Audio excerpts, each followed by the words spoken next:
Welcome to another realm. Prepare to journey into the unknown. Look for answers, help those lost souls. We get a bit spicy and very bold. The passion for the untold. Love, laugh, and live life. We find missing here. We love spirits here. We find real clues here. Listens to important words sent to her from another realm. Words that get mystery solved. Thank you to the higher powers, always sending the rays of light to protect us all.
What the hell is going on here?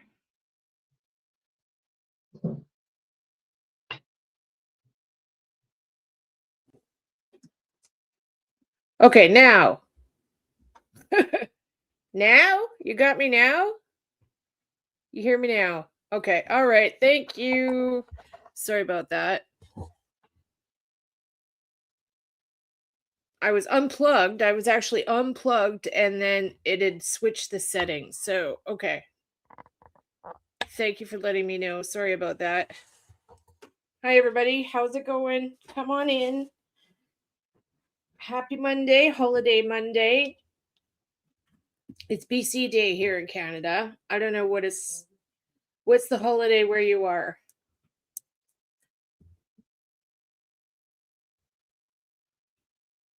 How's it going? So we're covering a new case today.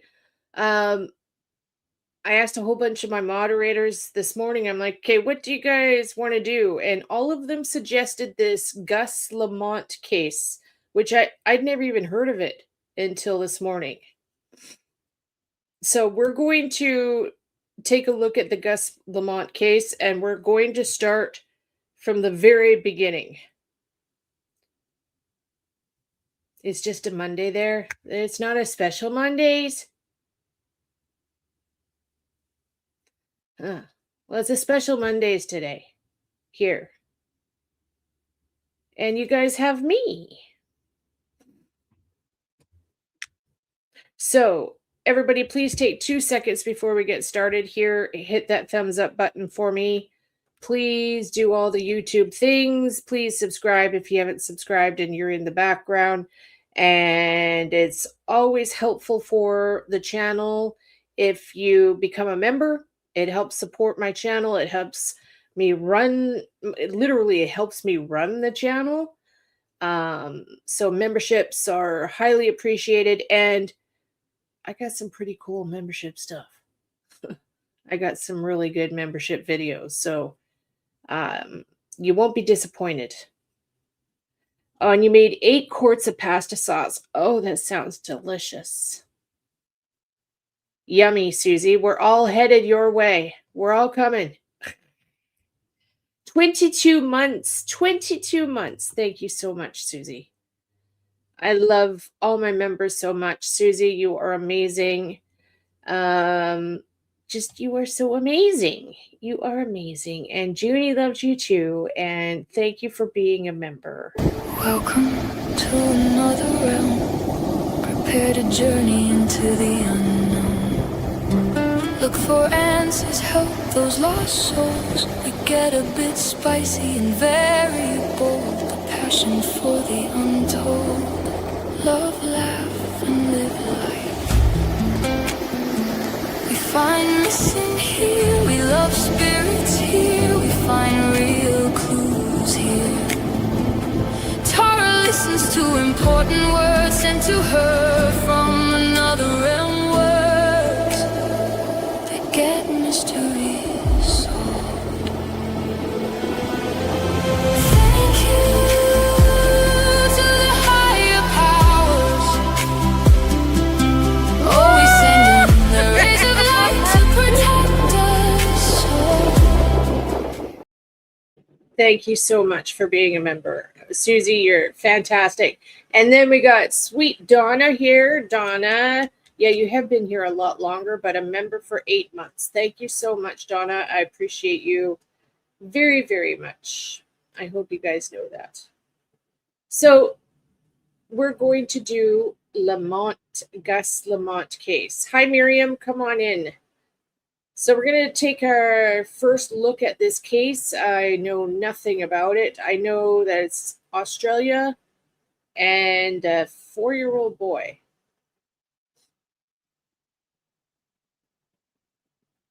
All right. So everybody ready? Let's get started. Put your headphones in.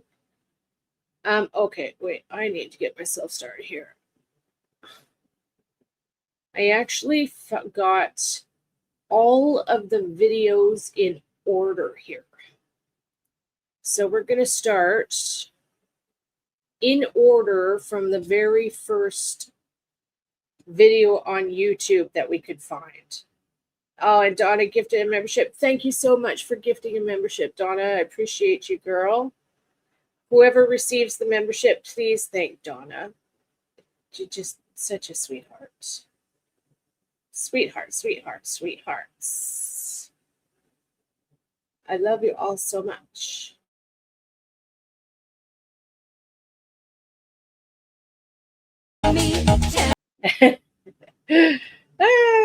Yay. And Doodlebug, 15 months. If we're bragging, thank you so much for that. I love all of you. Appreciate you so much. Who got the membership? Who got the membership? Okay, so we're going to get started here. The very first video on Gus. Everybody ready? I wasn't going to do any more cases. You guys know how it is. I'm packed as it is, but when it comes to a child, honestly, I can't. I have a really hard time saying no. So let's watch here. Good afternoon, everybody. This afternoon, I'd just like to talk to you about 2 significant missing person searches that have been occurring this week. We all know about little Gus, and I'll come to him in just a minute. We have also been searching for another person, a male by the name of Benjamin. Benjamin was last seen on Friday, the 26th of September in the far north of the state on the Stewart Highway. We were alerted to a vehicle that was driving erratically. Police located the vehicle and due to the nature of the driving, we positioned police resources further down the road at Towns and waited for the vehicle to approach. That vehicle didn't arrive at Glendambo in the states far north there. We then commenced a search along the highway, identify or find Benjamin at this lake. Despite his intent, we have been unable to locate him within the search area, leaving every option open. I didn't know calling there him was two back people. inside. One sec. They couldn't find him. 7th of September. Face, young fellow who has been missing from a farm. Okay, here we go. If I now move on to the search for Gus. So as we well know, Gus is a little 4-year-old, blonde, curly hair, smiling face, young fellow who has been missing from a farm property about 43 kilometres south of the township of Yunta since last Saturday, the 27th of September. The last time Gus was seen by family was approximately 5 p.m. That night, and when a family member came out later in the evening, about half an hour later, to call him back inside, they couldn't find him. Okay, I have questions immediately.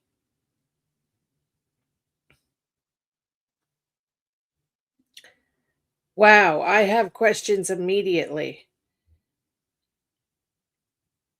They left this little boy of 4 years old outside for a half an hour by himself and not checked on him? Wow.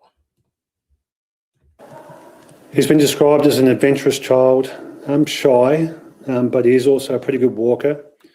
But he's never left the family property with any distance previously that we're aware of. As everyone would know, considerable police resources and searches have been undertaken for the last 7 days, throwing absolutely everything we can in an effort to try and locate Gus safely and safe and well and alive. From early Sunday morning, all the resources that were involved in the search to that time were rapidly increased. Clearly, everyone understands the urgency of a situation with a missing person, but particularly a 4-year-old child. This commitment has been ongoing and unwavering since that time. And the search for Gus has probably been one of the largest, most intensive searches for a missing person. Okay, so I'm sitting here with my eyes closed, if you guys see that. I'm reading this right now as this guy's talking. I know nothing about this case.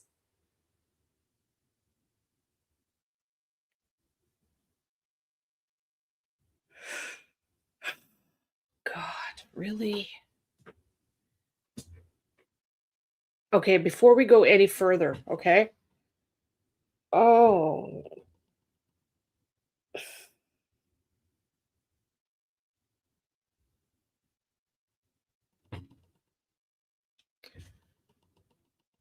Okay. I am immediately getting foul play. I'm immediately getting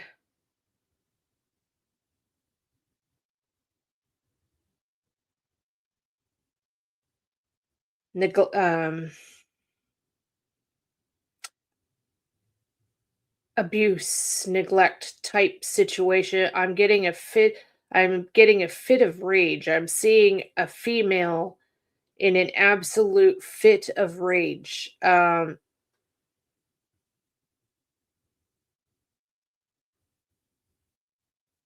It's female. That's all I can see at this point. It's either the mother or the grandmother. I'm seeing, oh my God, what? This just my immediate reading on the situation. I'm seeing the female go outside to the boy, and he was doing something naughty. He was doing something bad, and this person that was watching him had lost it.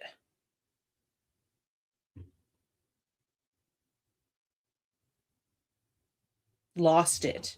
Like I see them shaking him. he did something, he was doing something wrong. Like, you should have been fucking watching the kid. He got into something. Oh my God. Wow, okay. This is going to be a tough one, I think. Conducted in South Australia in recent times. Like every member of the community who's following this very, very sad event, our people who've been on the ground, our volunteers, our police officers, Defence Force personnel and others, equally have been affected in some way or another by the fact that there's a missing 4-year-old child. You have to remember that people involved in this search are parents, family members, often with young siblings or young ones around. Okay, I'm just flat out telling you. I'm seeing this lady, whoever she is shaking him like I just, and strangling. Holy shit, I haven't got something like this before in a reading like this fast. Strangling him with anger. Just absolutely losing her shit.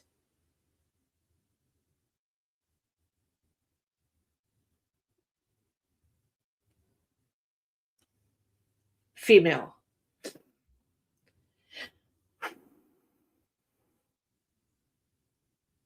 Whoever was watching him that day, whoever was almost like babysitting him that day, I'm getting whoever this lady was that was watching him that day, and she was already pissed off. This is totally what I'm reading. She was already pissed off that she had to watch him. Like, it was a complete, this is my readings, okay?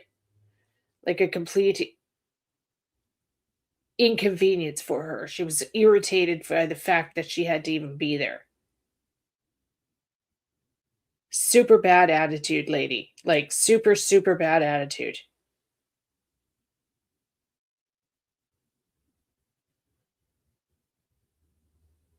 Okay, I'm not even reading the chat. Okay, I'm not reading the chat till you guys know what I do. When I'm doing a fresh reading of something, I don't want to even see what you guys are saying.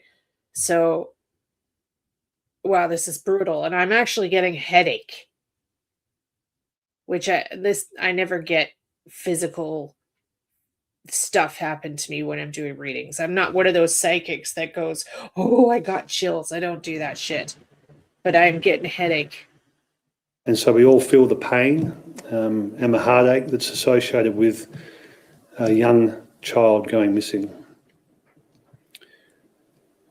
On Tuesday night, senior police spoke to Gus's family and prepared them for the possibility that we may not be able to find him alive. And this is based on scientific advice, professional advice that we get about how long it would be possible for a 4-year-old to survive in that terrain with the weather conditions and the clothing that he was wearing at the time. Whilst we've all been hoping for a miracle, that miracle was not eventuated. And in the last 48 hours, despite the professional advice, it being unlikely that Gus would have survived, we have maintained and in fact increased the effort to try and locate him and bring him back to his family. Okay, unfortunately, at no point... This was September, so this still would be like winter conditions in Australia, right? Has there been any significant evidence that has enabled us to really focus in a direction for our search?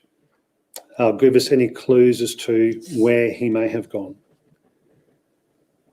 We're confident that we've done absolutely everything we can to locate Gus within the search area. But despite our best efforts, we have not been able to locate him. And unfortunately, we are now having to scale back this search for Gus. We won't stop. We will continue to investigate and follow any lines of inquiry that we currently have.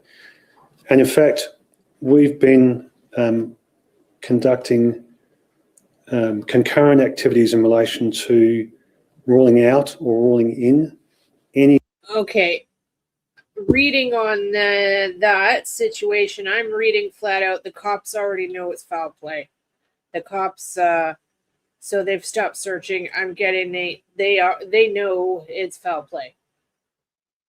They've either found some sort of evidence already that there's foul play or at least abuse in the situation for them to suspect foul play. Any possible option associated with Gus going missing. But everything that we have found to date, every piece of information and evidence that we have explored to date indicates that, as best as we know, Gus has wandered off from this property and we've not been able to locate him. We would like to thank absolutely everybody involved who's been involved in the search, who's provided information, who's provided. This was the earliest video I could find on his case. So I don't know how long he'd been missing at this point. I guess maybe a day or something, or a couple days. The coverage in relation to Gus going missing. This is clearly now what appears to be a very tragic set of circumstances. We hold out hope that we may be able to find Gus and return him to his family, but clearly that potential is diminishing as days go by. We will now transition into an investigation focus. We will now continue to pursue ongoing lines of inquiry, and we will not rest until we can try and find the answer to why Gus has gone missing, and hopefully, like I said, for the family, return him to them. Okay. Thank you. All right, so I'm gonna jump. Okay, don't tell me anything about the case yet. I'm gonna jump to the next video. Just got home from work. Welcome home, Charmin. Welcome home. Do I see him on his property?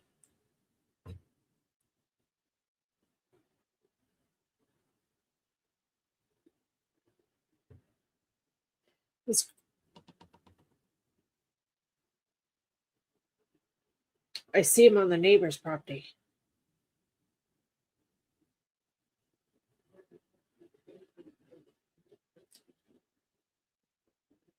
I see him on the neighbor's property, flat out. One sec.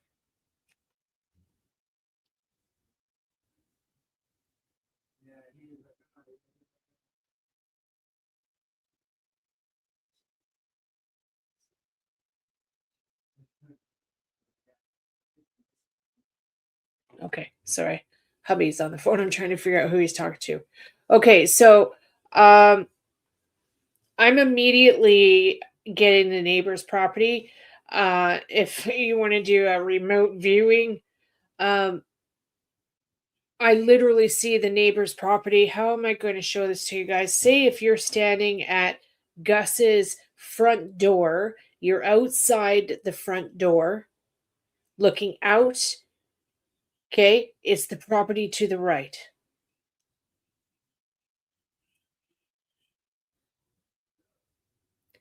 I'm getting the property to the right, and that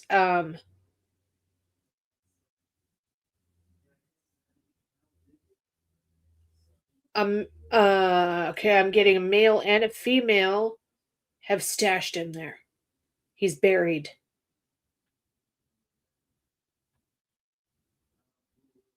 He's buried. The neighbors probably have no idea. I'm getting they've gone.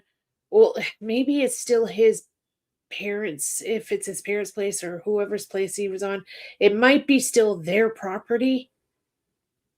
Like when it comes down to like technicalities of property lines, but I'm getting it's right on the edge towards the neighbor to the right.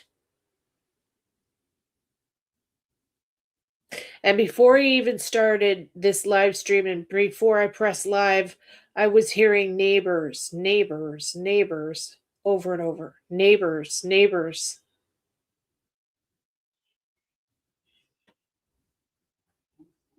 So that's what I. God damn it, I'm hearing sirens. Sorry, my nerves are really high. We're on serious fire alert right now. Holy fuck. Every time I hear a siren, I panic.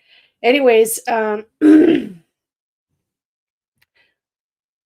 flat out, I see neighbor's place next door. I literally see, I see somebody digging. Somebody's digging. I see people digging. I see two people digging. A male and a female digging, and they are absolutely frantic.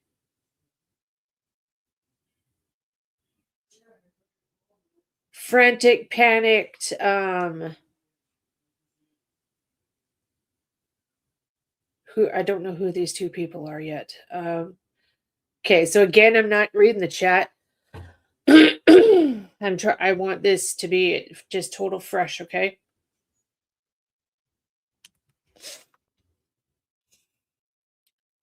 I'm not thinking it's the parents. I'm seeing the parents were at work or something.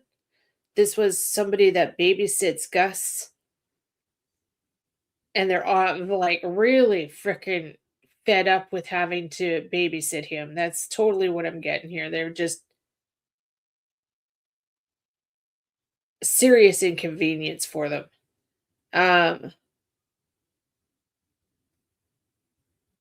Okay, so it's not the parents. Older people. I'm seeing older people. I'm seeing people like my age. So they would my age or a little bit older. So grandparents possibly, or some sort of relatives of that age bracket in the family. Fuck me. Sorry, sorry. I'm flat out seeing this woman lose her mind in anger to the point she has unalived him. But I'm not getting that this wasn't first degree, like pre-planned. So in Canada, we would call this, I think it's second degree homicide. And now I'm assuming, okay, the grandfather was like somewhere over on the property doing something, and I see him coming and running. Running to the grandmother and yelling, "What have you done?"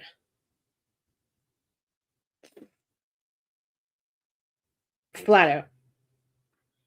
Like, "What are you doing? What have you done?"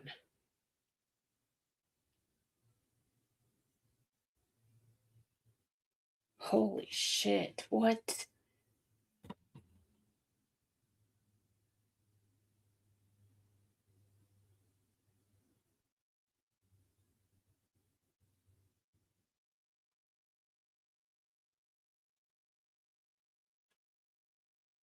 Okay, and so the two of them are panicked. I see the grandfather picking up the boy, and they're as he's like they're that like the plan of action is the panic planning is happening now.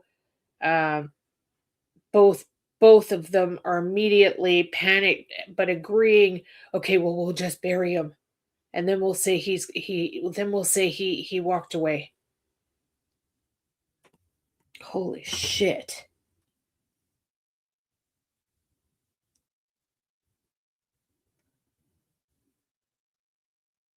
100%. That's totally what I get. 100%. Okay, so again, I'm not watching what you guys are saying. Let's tune into the second video now. Oh, shit. One sec.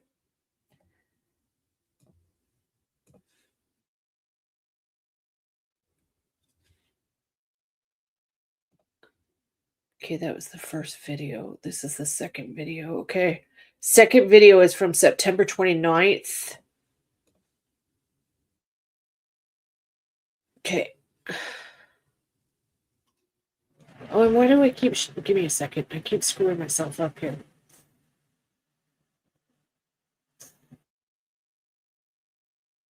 Okay. All right, I'm going to share the screen. I'm still not looking at you guys yet, so give me a few. Let's keep going here. I'm about to probably freak myself out if I am right.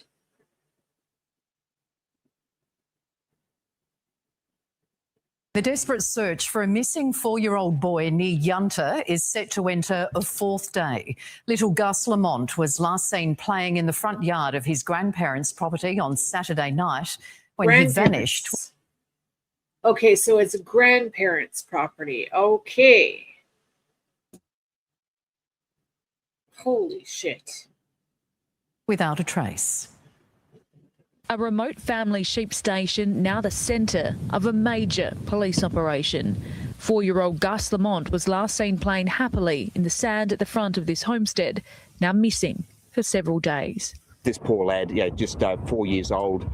Now missing for several days. This poor lad, just 4 years old and very close to the family, and so of course they're devastated. So we're working very closely with the family. SES crews and police scouring the 60 square kilometre property near Yunta, frantically searching for signs of the little boy. This is, probably one of the most terrifying circumstances that any parent or guardian can contemplate. Okay, so it's a huge property. Okay, that's the only way I can explain it. Direction-wise, you're standing at the front door of the house looking out. It's to the right. And like way at the end of the property line, I see property line there.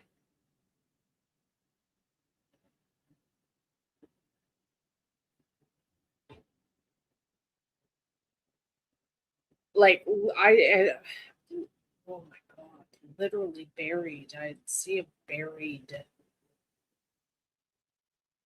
Last seen by his grandmother at 5 o'clock on Saturday night. Police say it's believed the quiet yet adventurous little boy just wandered off. He normally just stays in the confines of this area, but as you know, who knows what goes through a 4-year-old's mind.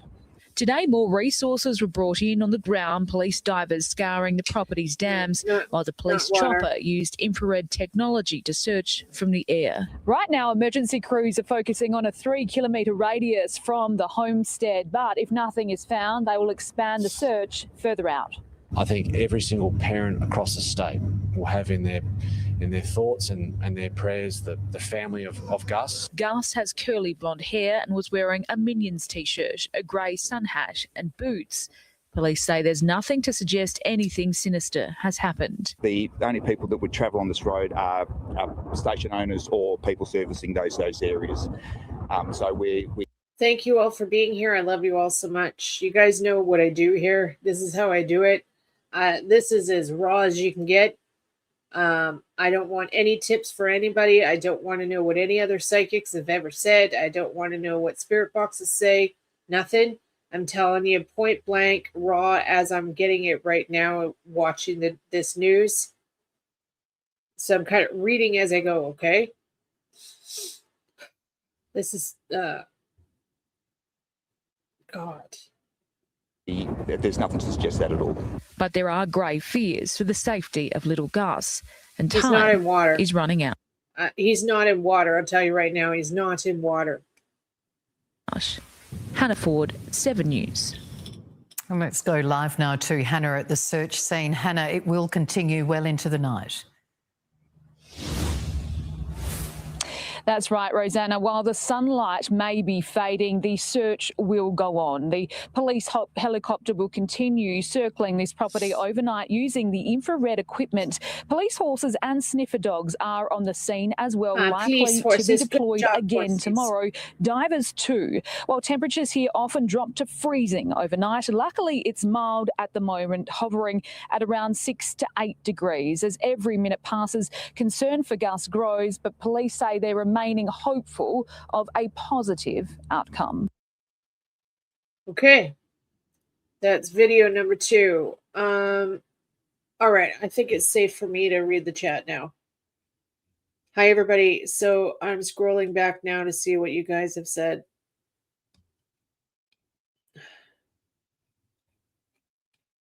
I'm about to freak out, right?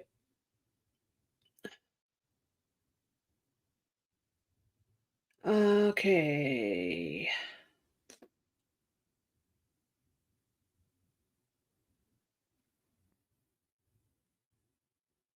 There are grandparents, mom, some. There are grandparents and mom. Some are transgendered. Okay. The grandparents transgendered?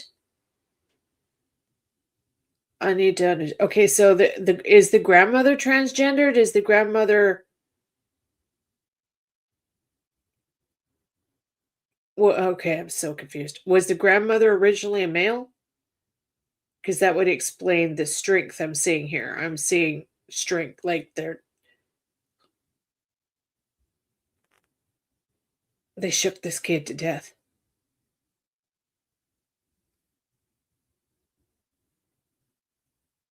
Flat out. And like around the neck. Flat out. Like my guides are showing me baby shaking type death. That's what I'm getting here.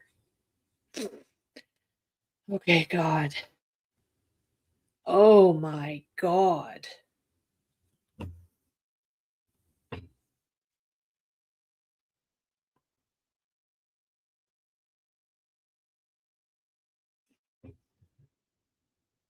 Okay.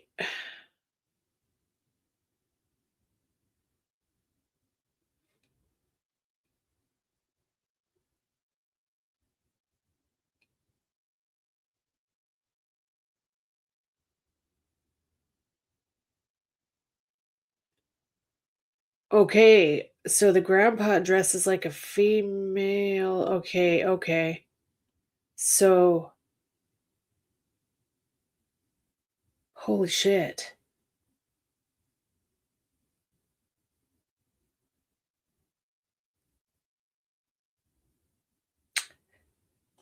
Hi, Georgine. Welcome.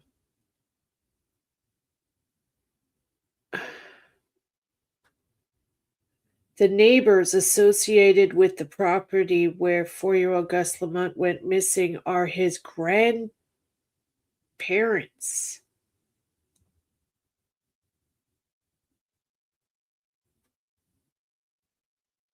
The neighbors associated with the property.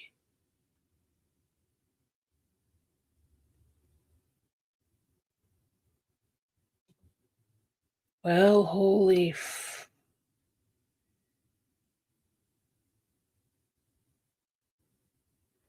Hi, Jan Funk. Hi, Lisa. Hi, Valhalla. Okay, so it looks like I'm pretty bang on so far.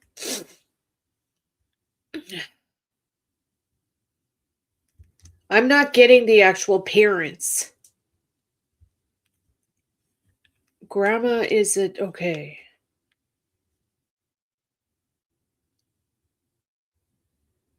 Okay. Well, that would explain the strength I'm seeing then. Hi, Vexing. I'm okay. I'm stressed out. Stressed. Like, I'm really, really worried. Yeah. We're having a pretty stressful time right now. So I'm focusing on this. Keep me distracted. Okay. Okay, so that's what I'm seeing. I'm seeing a grandmother. I guess who could be technically the grandfather, because I'm seeing brute strength, very strong, very powerful, like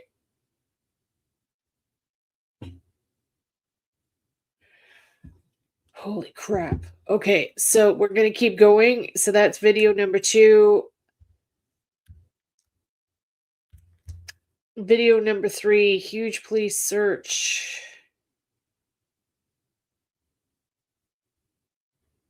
Okay, no, we've already seen this. Okay, video number 3. Okay, this is September 30th.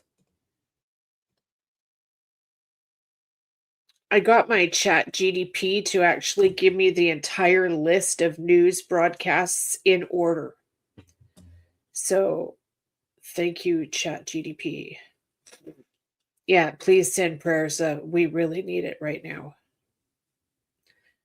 We need it right now. And so do all my neighbors. It's a pretty scary time right now. Okay, so let's keep going. This is news number 3. Little Gus Lamont has shared its heartache as another day passes with no trace of the missing 4-year-old. With the search heading into a 5th day tomorrow, they're still clinging on to hope their beloved little boy will be found alive in the state's arid outback. As time ticks, the efforts of police and volunteers become more frantic. Still no They sign buried of him. little Gus Lamont in this unforgiving terrain after he disappeared from this homestead near Yunta without a trace. Yeah, it's a pretty hard time. Hard time for everybody. 4 days is hard for a 4-year-old. The heartbroken family today Who is that breaking guy? their Was that silence that with guy a a friend? statement read by a friend. The Pretty hard time. Family friend, for okay. a 4-year-old. The heartbroken family today breaking their silence with a statement read by a friend. We're devastated by the disappearance of our beloved Gus on Saturday afternoon. As they grip helplessly onto hope. Gus's absence is felt in all of us, and we miss him more than words can express. Police today scoured previously unsearched dams, officers on horseback and on the ground, the chopper still in the air. We're throwing, if we have everything we've got at it, we've got the... Okay, I'm flat out getting, they have buried him, and they've buried him well, and it's camouflage covered up that, like, the helicopters with the infrared and stuff, they wouldn't see it. They need ground penetrating radar.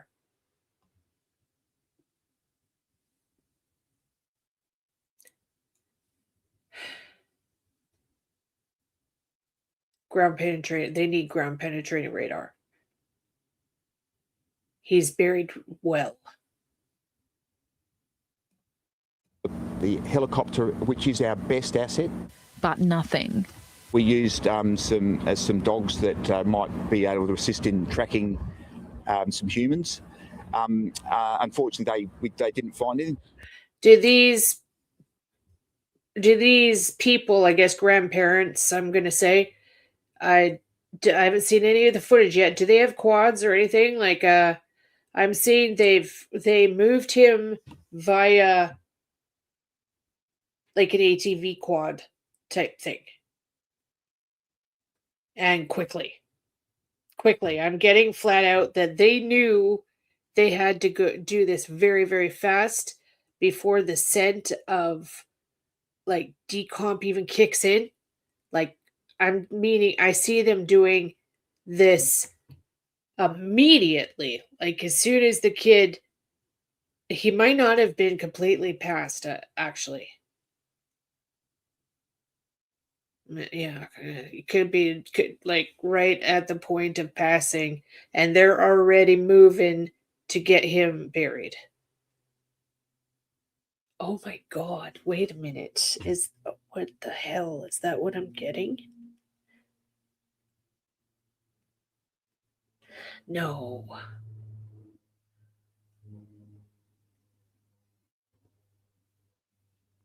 Okay, I've said it. It came out. I said it. There's a chance he wasn't no. There's a chance he wasn't completely passed. But though I'm getting he was like right there from passing. So the scent of decomp wouldn't be there for the dogs. That's what I'm getting here. And I'm getting they managed to get him in the ground and buried before the decomp scent. Oh my God.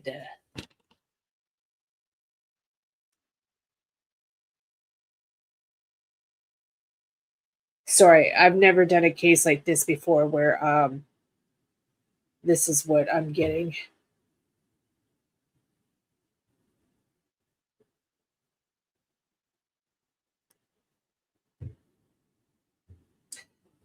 Oh, it's okay. It's okay.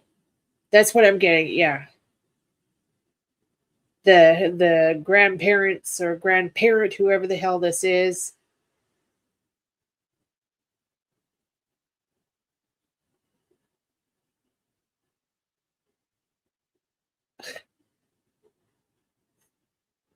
They knew what to do here. Like, there wasn't even a second thought. It was an immediate, we have to go bury him right now. Like, almost as if they had clear conscious thinking of, that's what I'm getting here. Like, they knew decomp would be an issue and that they were in a hurry to bury him so that there was no decomp and that he was injured to the point of. Right now, the challenge for search crews is determining the direction that Gus went from this homestead. At the moment, there is no clue, no sign at all as to which way he may have wandered through this arid and vast landscape. The community and the family in this together. Our hearts are aching and we are holding on to hope that he will be found and returned safely. Supporting one another as the sun goes down on another day without Gus. Hannah Ford, 7 News. And Hannah joins us now live from the scene. Hannah, the search continues as we head towards sunset. That's right, Rosanna. Police have made it clear they're not giving up or scaling back efforts just yet, but a decision on exactly how many resources. Okay, so there's the house. You're standing at the front door. It's over here. It's over here, that direction.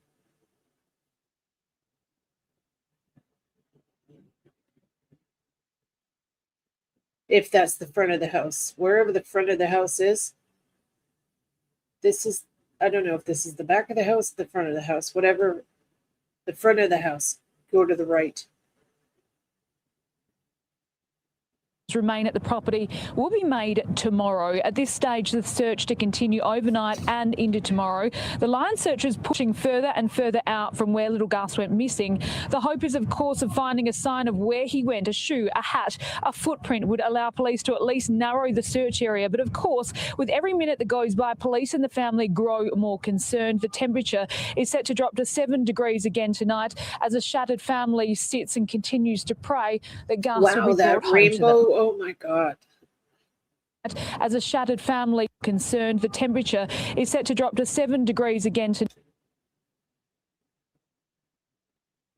I wonder where this is. I wonder where the end of this rainbow is in the ground here.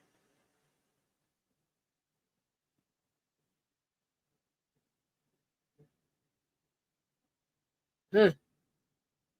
Night, as a shattered family sits and continues to pray that Gus will be brought home to them. Wow, okay. That's crazy. Hi, Sunshine Girl.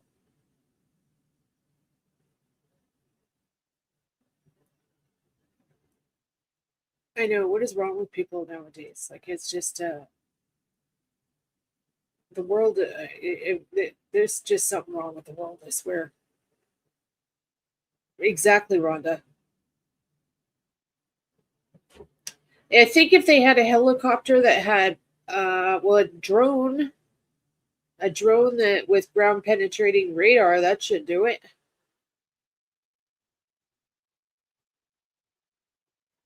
They have drones that have ground penetrating radar. That should do it.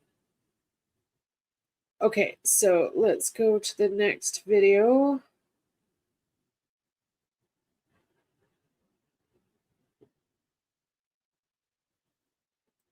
Oops.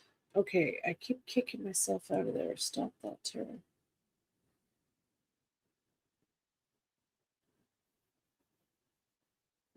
Okay.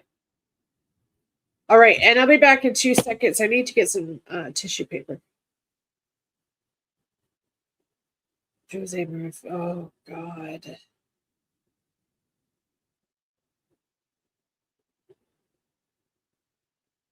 Okay, I'll be back in 2 seconds, okay?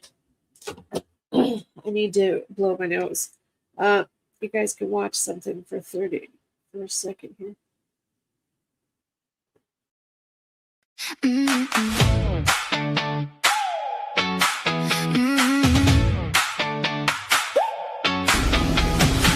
Woke up with the window open, sun on my floorboards, mind wide open. I left the doubt by the door, or didn't need it anymore. Pulled on my shoes, hit the pavement.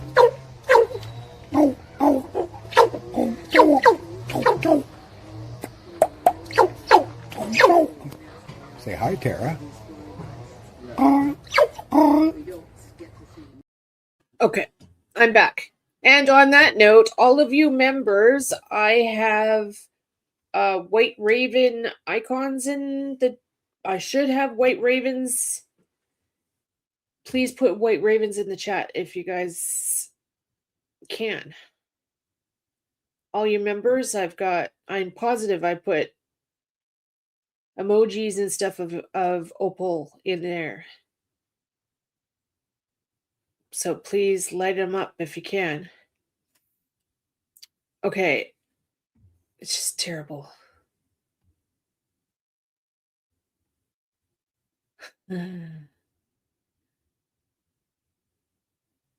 Light them up, please. Okay.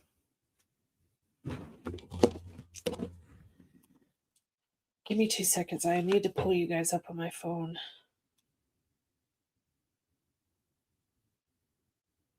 This is a deep case. Oh, God. Terrible stuff. Okay.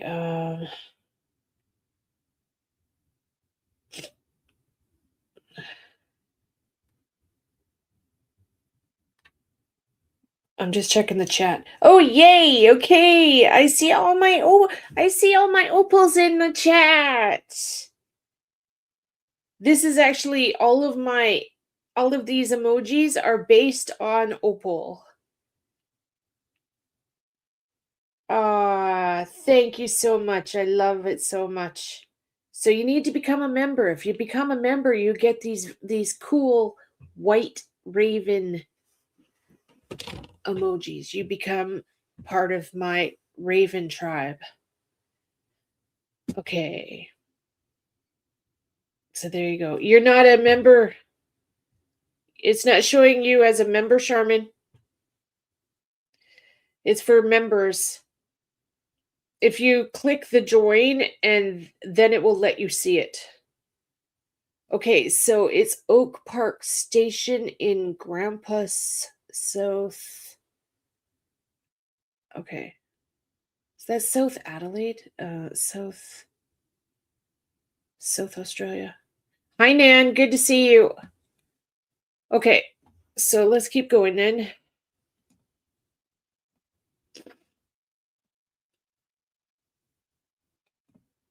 Thank you all for being here. Please hit the thumbs up, and please gift out some memberships, please. That'd be fantastic.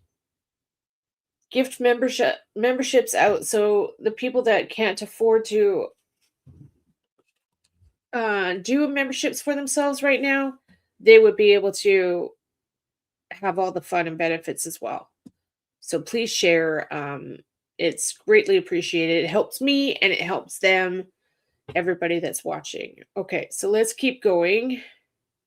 Thing in South Australia's outback for 3 nights is tonight clinging to the fading hope little Gus will be found alive.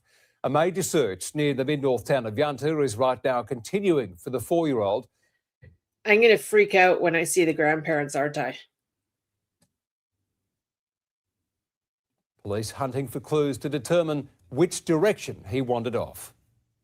A mission to find a little boy in the unforgiving outback. A race against time, but hope hasn't wavered. Our hearts are aching and we are holding on to hope that he will be found. Little Gus's family today asking a close friend to read a statement on their behalf. Gus's absence is felt in all of us and we miss him more than words can express. The 4-year-old boy last seen more than 72 hours ago now. He was in this Blue Minions t-shirt, playing in the sand in 72. Okay, so that's the front. Well, which one is the house? Oh. Okay, I can't determine a direction yet, except that all I know is you're standing at the front door, you go to the right. 2 hours ago now. He was in this Blue Minions t-shirt, playing in the sand outside his grandparents' homestead, 42 kilometres from the small town of Yunta, when he vanished. Yeah, it's a pretty hard time. Hard time for everybody. 4 days is hard for a 4-year-old. Police promising to do everything possible to bring Gus home, extending the radius of their search kilometres. Okay, so there are quads here. Promising to do everything possible to bring Gus home. Okay, well, those might be searcher quads, but okay, these are probably searcher. Okay, these are searcher quads. Okay, never mind. Extending the radius of their search kilometres further today on the land, in the sky, and at more dams and water tanks. Probably the biggest thing is the vastness of it. It's such a big area. It says that man speaking was just a friend, some family friend. Yeah, and probably the frustrating thing for us is we actually haven't got a direction of travel. It is proving to be challenging, and there are lots of places a small child might find themselves which would be hard for us to identify as easily as people may think. The human body's an amazing thing, and we're hoping that he's just stayed put, kept out of the sun, and last night was what a crazy terrain. It reminds me of Arizona. It's just like, wow. Oh, Nan, thank you for joining, Nan. You've been with me a long time, Nan. Thank you so much, babe. I hope you're doing well, Nan. I haven't talked to you in a long time. I hope you're doing fantastic, honey. I just saw a post that said the definition of beautiful is be you to the full. And I thought that was one of the loveliest things I've seen in a long time, because the most beautiful people I know are the ones who are the most authentically and unapologetically themselves, just shining for the world to see. And that is what makes them so beautiful. There you go. You're beautiful, Nan. Thank you for joining again. I know you've been with me a long time and you remember a long time. Thank you so much. Okay, let's keep going. So, okay, that man, all I know for now is that he's a friend. The surrounding landscape is deceptively hilly terrain, a challenge for investigators right now, desperate for clues that could point them in the direction Gus travelled and narrow down their search area. A discarded hat or a shoe could make all the difference when it comes to finding this little boy. Okay, on to the next video. Yeah, I got some really good clips. I always forget to show them to you guys. It's okay. It's okay, it lapsed. I'm glad you're still here. You're doing okay? Okay. It's funny, I was thinking about you the other day. I was thinking about your man. Hi, Junebug. Juju. Judy. Come here. Come. Hi, come up. June was a good girl. She rode in that truck yesterday for the trip was like insane, like a 15-hour trip. And she stayed in the truck the whole time. She was such a good girl. Hi, Lori Billings. Good to see you, honey. How are you? Okay, so now we're on to the next.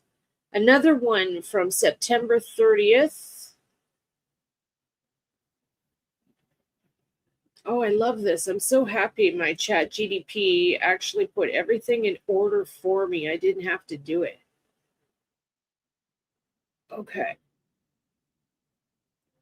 Let's keep going. Please fill the chat up with, you know what? Maybe we'll do White Ravens for Gus. Does that sound good?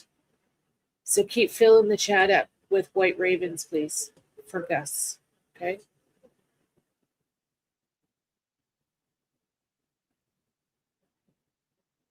The increasingly desperate search for a 4-year-old boy who went missing in South Australia's north has entered its 5th day.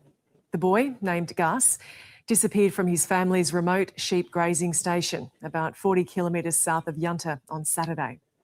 Our reporter George Yankovic joins us now from Yunta. Okay. Now, George, police have delivered a significant update this morning. What can you tell us? Good morning, Gemma. Well, after a 5-day search with no signs of Gus's whereabouts or any sort of physical indication of where he might be, police have said this morning that they have located a footprint, a child-sized footprint, which they believe belongs to Gus, roughly 500 metres from the family homestead. It apparently matches, the boot print matches the sort of shoes that Gus was wearing at the time of his disappearance. And that boot print was found with the assistance of an Aboriginal tracker familiar with the area. And Gus has been missing since Saturday. Okay, that might be where he was. Like, that's what I'm seeing. I'm clearly seeing the grandmother. Maybe that's where Gus was when it happened. Okay. Thank you, Valhalla. Okay, I will check. I think I've got it on my list already. So yeah, we'll see when we get through the list here. Hi, Deals. Welcome, welcome. Good to see you. To sort of recap the story to date, he was playing outside of his family's homestead, which is surrounded by a 6,000 hectare sheep station. His grandmother went outside to look for him at about 5 p.m. and found no trace of him. And since then, went outside to look, which is surrounded by a 6,000 hectare sheep station. His grandmother went outside to look for him at about 5 p.m. and found no trace of him. And since then, it's been essentially 6,000 hectares. Holy shit. How many acres? I think it's 7. How many acres to a hectare? Oh, okay. So 2.5 acres to equals a hectare. Okay. No holds stopped in terms of trying to find him with an enormous amount of police resources deployed. And we know that today there'll be 90 police and state emergency service personnel involved in the search. George, what have police said about the chances of finding Gus alive? Well, over the past few days, we've been hearing from Police Superintendent Mark Cyrus, who's been briefing the media and tried to keep us across the pace of the search and any significant updates. He spoke to ABC Radio this morning following a conversation with Gus's family last night, and here's what he had to say about that. Our absolute priority has always been to find Gus and find him alive, and we've had a little discussion with the family last night just to prepare them with the fact that Gus has been now missing for now into the 5th day, 84 hours, and a young boy without food, water, shelter for that period of time. It's going to be pretty tough on that little lad. And that was Police Superintendent Mark Cyrus there speaking to ABC Radio. In the meantime, the search will continue today, picking up from an overnight search as well. It's pretty much been round the clock with police, emergency services and local landowners as well, assisting, helping rescue crews navigate the area. Okay. All right. So next, so we'll chat in between each video. It said his parents split up and they were living at the grandmother's place. Home, the time it is, the father did not live on the property. Okay. Okay. Because that's what I see. I see, like, the parents, his parents. Reading it, I'm seeing his parents weren't there. The parents aren't involved at all. Okay.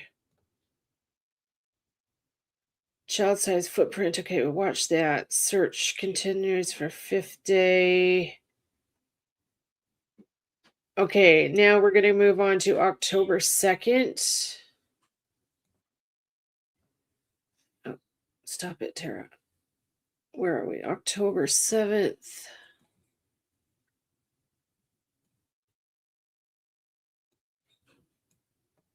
Okay.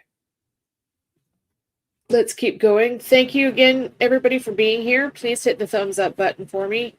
Do all the YouTube stuff, please. Yeah, I have no idea, Sunshine. I don't know anything about it. Nothing. We're watching it raw with me right now. I'm going down video by video by video. I have no idea. Okay. Let's keep going. It's day 7 of the ongoing search for a missing 4-year-old boy who vanished from a remote so outback cute. station in South Australia.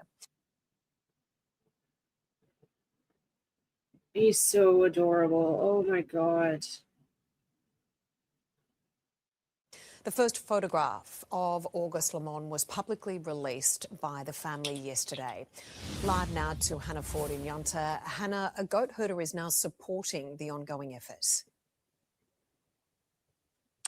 That's right, Tash, and he knows this land like the back of his hand. He has worked here for decades and he knows the family too.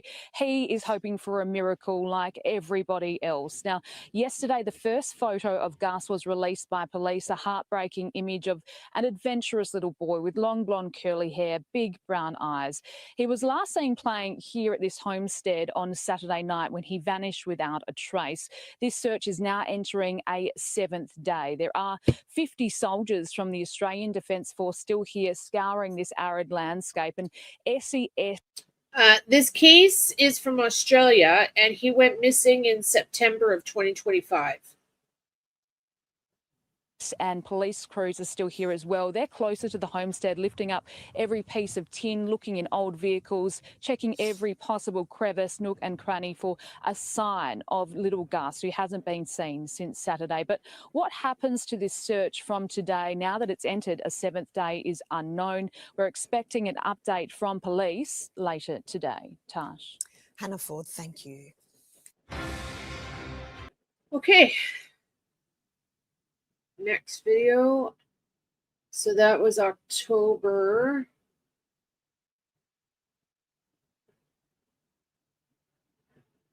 Okay, let's jump to October 5th.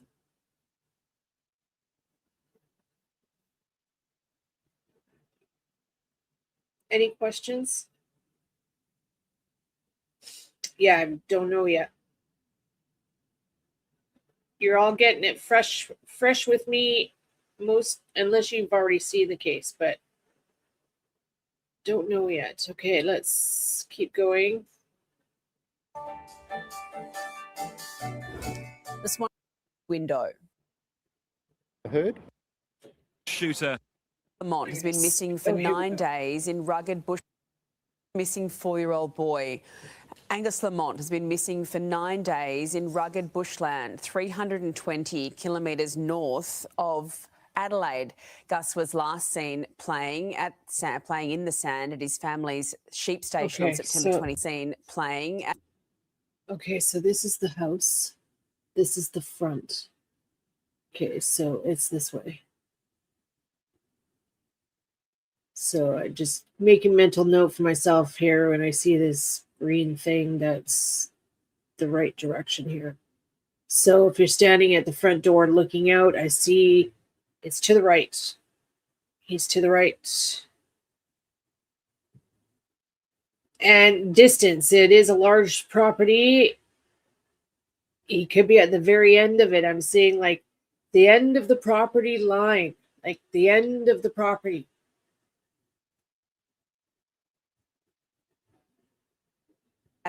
Playing in the sand at his family's sheep station on September 27th. Police have confirmed the case will now be headed by the Missing Persons Investigation Section. The chief executives of Australia's largest telcos have been ordered. Okay, that's that. Next is, so there was a big jump between October 5th to October 13th. No news in between that. No in between. Okay, so now we're at October 13th.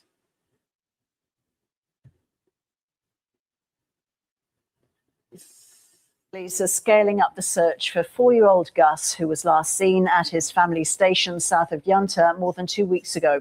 Reporter Vicky Nutophilis is in Yunta and joins us now. Hi there, Vicky. So what can you tell us about this renewed search effort?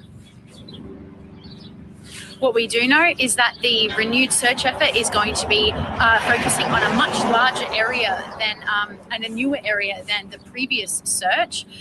The search is taking place about 40 kilometres south of Yunta, which is about 350 kilometres north of Adelaide, and it's taking place on the family's sheep station where Gus was last seen.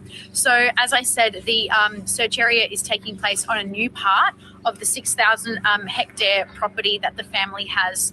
It's a sheep station. The terrain is quite challenging. There's lots of bush. It's undulating.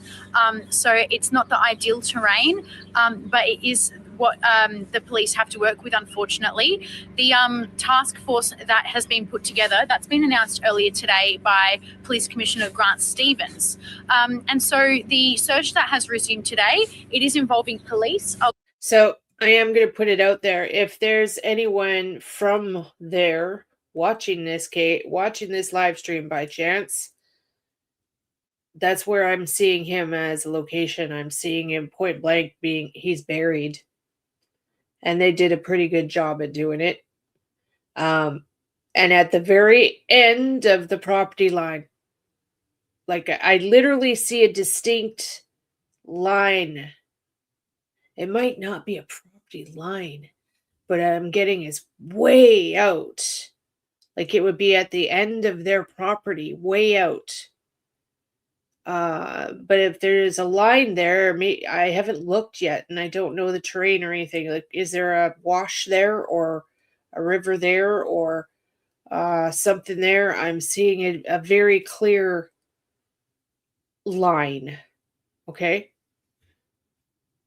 It looks like it would probably be a wash. In Arizona, we call those washes. Along with the Australian Defence Force and as well as SES crews. I'm based right now here in Yunta on the main street.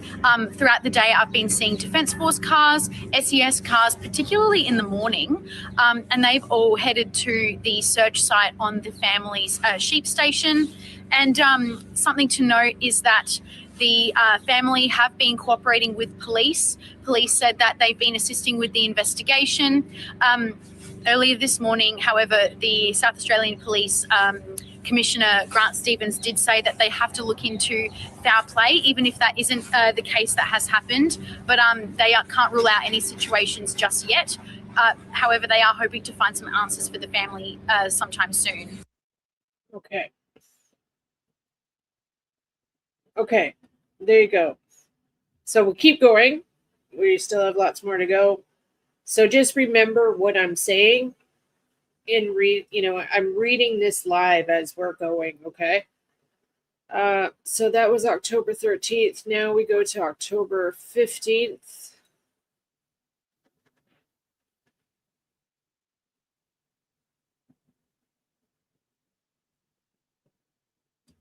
All right, here we go.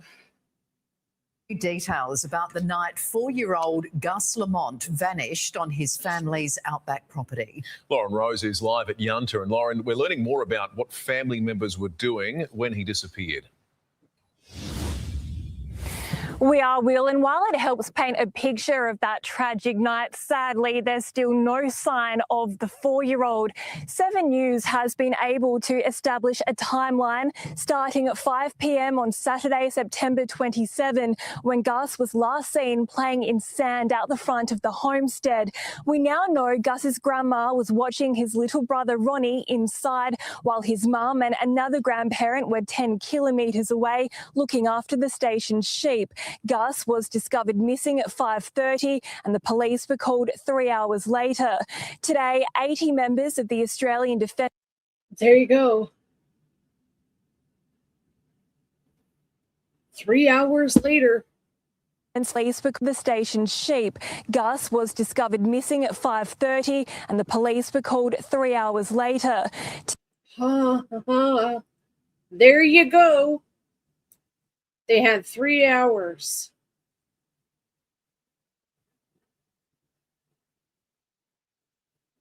Oh my gosh.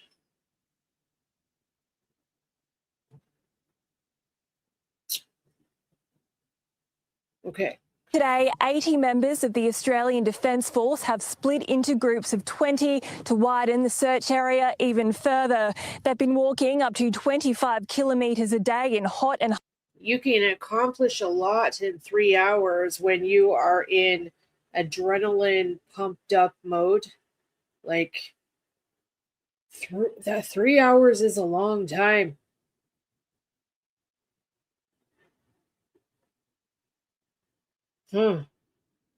Harsh conditions. It's now been 18 days since Gus wandered off.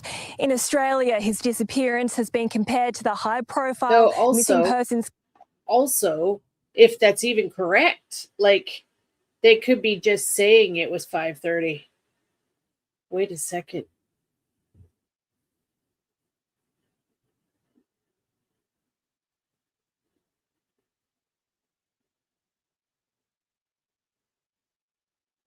Okay.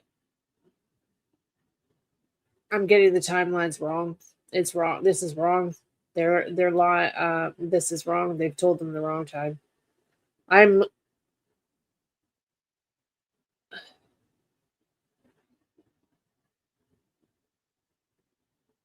actually getting 2:30. I'm hearing 2:30. Something happened around 2:30. I'm flat out getting 2:30.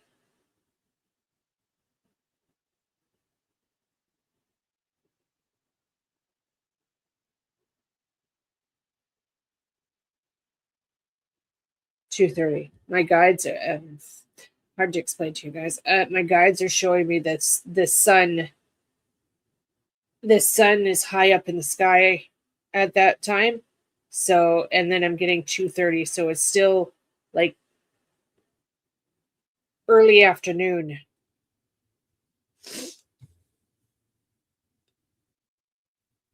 Wow. Cases of Azaria Chamberlain and William Tyrrell, while overseas media has drawn parallels of their own. We have a missing persons case with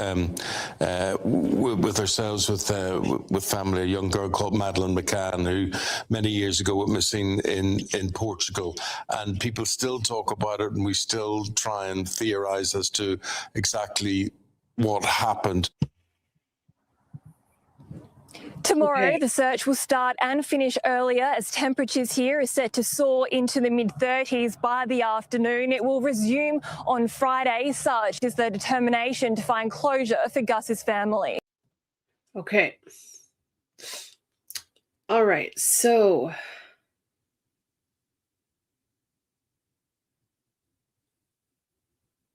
oh, this is so sad, you guys. My God. Okay, so October 16th.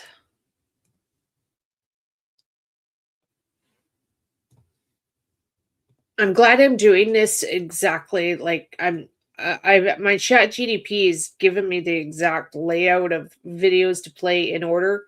I'm glad I'm doing this because later down the line, any of us will be able to go back to this live stream and go and see it, how I've done it in order. Okay.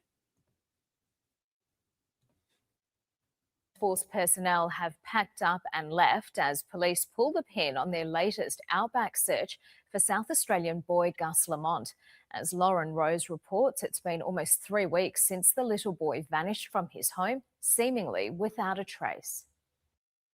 It's the end of the road for authorities here today. They've thrown everything at this latest search, but there's still no sign of 4-year-old Gus Lamont. As Army personnel departed, another wave of bitter disappointment set in. We haven't got the outcome. This is the way it should be done. Oh my God. They have Army personnel out searching. Why can't our countries do that?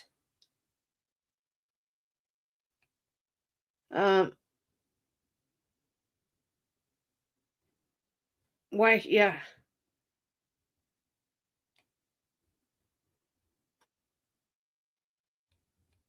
All right, so let's keep going. Hi, Deborah. That we're looking for so far, and that's really disappointing. First and foremost, our thoughts are with Gus and his family. We would love to have resolution to this matter, but not any more than the family would themselves. Over the last 4 days, 80 soldiers have scoured 95 square kilometres of the outback sheep station by foot. They've each been walking up to 25 kilometres a day, covering a 5.5 kilometre radius from his family's homestead. No one knows if the curly-haired boy wants... Now that's dedication. Get your Army reserves out looking for people in the States. You should have the National Guard reserves out there searching for summer wells right now.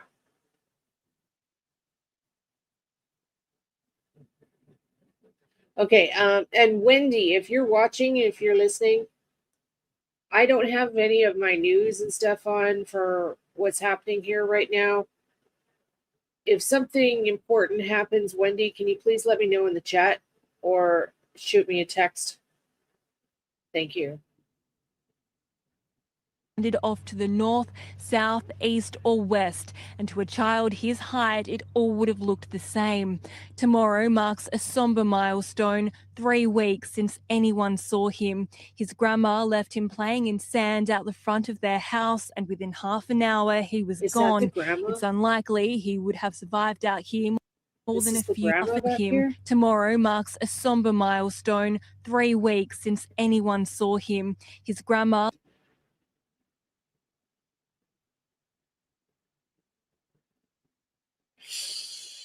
Oh dear.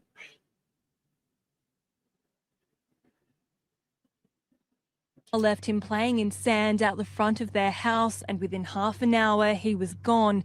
It's unlikely he would have survived out here more than a few days. This search may be over, but the investigation is not. We'll tell you where to from here in our main bulletin at 6. Okay.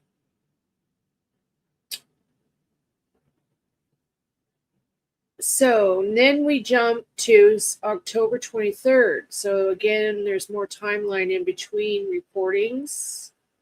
Oops. October 23rd.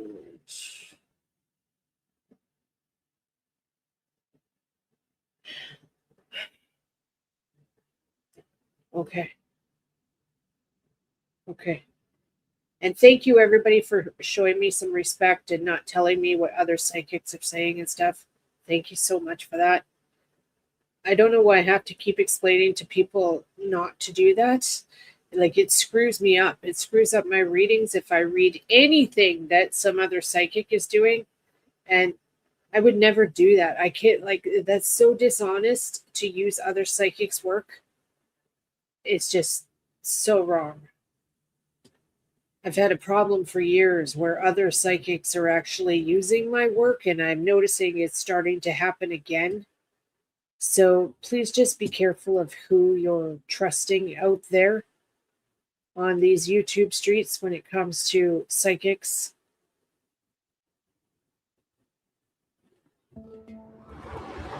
The pictures that we paint of the vastness of Australia perhaps just don't hit home enough. The people up there love it, but some people from the city and communities don't. They think it's just endless nothing. It's been almost 4 weeks since Gus Lamont disappeared from his family's property 40 kilometres south of Yunta in South Australia's outback.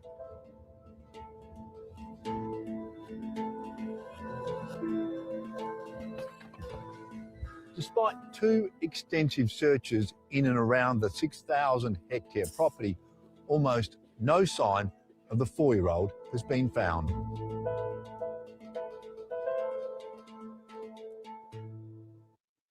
Okay, I've got I've got somebody standing beside me here.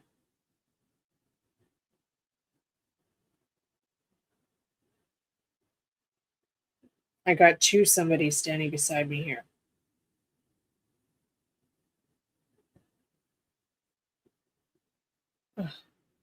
Okay. If any of you that are watching and you are clairvoyant psychics, please let me know. I swear I've got 2 kids standing beside me right now. I can feel them standing they're right here. So clairvoyance, if you tell me. Okay. Ruth Whittle has been the mayor of Peterborough, the area's major community centre, for 34 years. If you have a conversation over a coffee or in the supermarket or down the street, someone mentions it sooner or later. Somebody talks about the latest news that we've heard, either on the radio or the TV. We're all holding our breath, hoping that day by day something is going to happen. A major search is underway for the child who police say wandered away from his family home. He'd been playing in the sand outside his home when his grandmother went to check on him about 5 o'clock late Saturday. So they looked around the area until they actually called emergency services. Our Bullshit. hearts are aching and we are holding on to hope that he will be found and returned safely. Community and SES volunteers joined a full-scale police search of the property where he lived with his grandparents, mum and 1-year-old brother. Fleur Tiver's family owns a neighbouring property. She joined the search once she heard the news. They are absolutely just in shock, exhausted. These are some of the best people you would ever find anywhere. They are the sort of people that you need as your neighbours because they are honest, reliable, trustworthy. The search for Gus has come in fits and starts. Last week, police abandoned their second search. The only evidence that's been found is a child's boot print 500 metres from home. I can't imagine what they're feeling, but uncertain. That boot print, though, could be from any time. It could have been from the day before or a week before, or you know what I'm saying? It might not be from that day, or that might be where I'm seeing the grandma meet up with him, like, and figure out what he's doing. I'm getting flat out the kid was doing something naughty and the grandparent lost it. Absolutely lost it.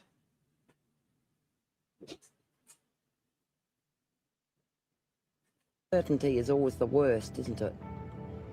They don't know where he is, how he is, if they'll ever find him, and that has got to be the absolute worst thing that could happen to anyone. Keith Noble has lived in the area all his life and knows the missing boy's family. Well, that's something that's got me beat, how a little 4-year-old could get too far away from the place before. That's like he just said, how could a little 4-year-old get too far from a place so quick? They can't. Little kids, they can do Mach 9. They can get away fast. But that's not what I'm getting here. But yes, kids can go a long distance really fast at that age. Well, they found traces of him has got me beat. Until you're out in this station country, it's hard to get a sense of the scale of the place and the isolation. We're currently just northeast of the property, about 45 minutes drive from Yunta, and we've barely seen another vehicle. Just goats, sheep, birds, and the occasional kangaroo. Yes, please. Yes, please. It's a huge area, and yet no evidence has been found, even though there's been a very detailed and lengthy search by police and other experts to try and locate Gus. So this is a particularly unusual case that they've searched for so long, and yet nothing has been discovered to indicate where Gus may be. Police say they're investigating all the circumstances surrounding Thank the you, 4-year-old's honey. disappearance. I think we've learnt in this country from other missing child Thank you, investigations, babes. namely William That's Tyrrell, that all of the potential scenarios, so misadventure and third-party involvement, have to be considered from the beginning. So they would be running all lines of inquiry simultaneously until the evidence dictates which of those is most likely. Investigators say there's no evidence to suggest that a stranger took Gus. They say it would have been hard for someone to go unnoticed, given they would have had to travel along a dirt road and through a number of gates before reaching the property. There is no evidence to suggest any other circumstances that might have resulted in Gus not being located. There is nothing to suggest foul play. Criminologist Dr. Anthony Mallet says cases like the disappearance of Gus Lamont are rare and that the investigation is more challenging because of its remote location. So they won't have cell tower data, for example. They won't have CCTV. They won't have dash cams to rely on. So there's less evidence to collect in that technological form, and there may also be less witnesses. So in a very remote area, it can be particularly problematic for police. Police have called off the search for Gus but continue to investigate his disappearance. Back in Yunta, Fleur Tiver says she won't give up. So we hope he is alive, and we haven't given up hope. We know he's out there somewhere. We just need to find him. To me, at the present moment, it's a mystery. I can't see what they're going to do about it. Wow. It's so sad, you guys. So sad. Hi, Deborah. Hello, little Miss Sharon. Good to see you.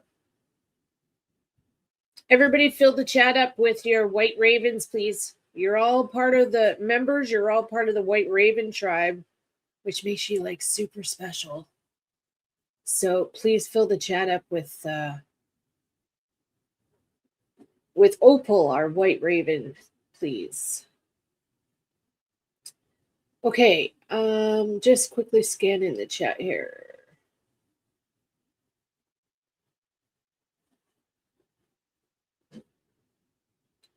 All right.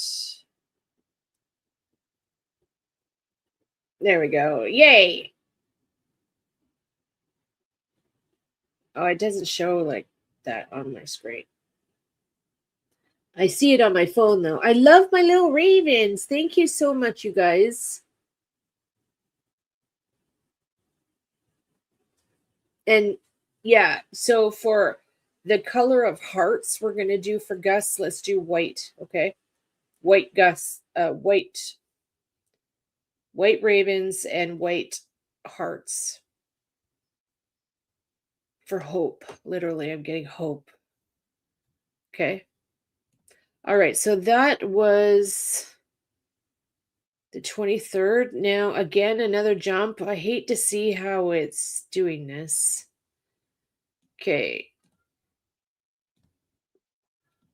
Oops. Where am I? 27th of October, 2025. Okay, let's keep going. Yeah, I love that. Thank you so much. Yes, yes, yes. Perfect. Yes. And those of you that don't have the Raven member emojis, then put doves in. Doves would be perfect. Thank you so much. All right, let's keep going. I'm just tired of all this craziness we live in, you guys. I swear, I'm really tired of grown-ups hurting children. The days since little Gus Lamont vanished in the state's outback, new theories have emerged about just how far he might have gone. An expert from Flinders University suggesting he may have ventured well beyond the area that's been extensively searched. The sun has gone down on 2 large-scale searches for little Gus Lamont, now missing for exactly a month. Police and volunteers have covered a 6-kilometre radius from the homestead near Yunta where he was last seen. But according to some experts, he could have got much further. Over a 3-day period, potentially somewhere between 3 to 8 kilometres. He was last seen at 5 p.m. on September 27 by his grandma playing out the front in sand while his mum and other grandparent tended to the sheep. Police have been working on one theory, that he simply wandered off. And with no access to water, food or shelter, it's unlikely he survived. If the child would be able to access some sort of moisture or dew or moist leaves, then that could increase it somewhat beyond the 3 days. It's hoped the hat or the Minions shirt Gus was wearing may have been discarded if he was lost, confused and possibly dehydrated. Police are in the final stages of assessing hours worth of drone footage taken at the property using infrared technology to pick up any clues. At this stage, there are no further searches planned, but detectives haven't ruled out returning. I know that there is still work that is ongoing within South Australian Police. They continue to make inquiries into a few different sources of thinking, but I'm not in a position to comment on it beyond that. But he may have not gone far at all if he was too scared to move. I think that fear would be an absolute factor. Wow. And that would impact on the ability to move and mobility, but also around finding shelter. But right now, there is no trace and no answers, just mystery. Hannah Ford, 7 News. So sad. Okay. Now to October 29th.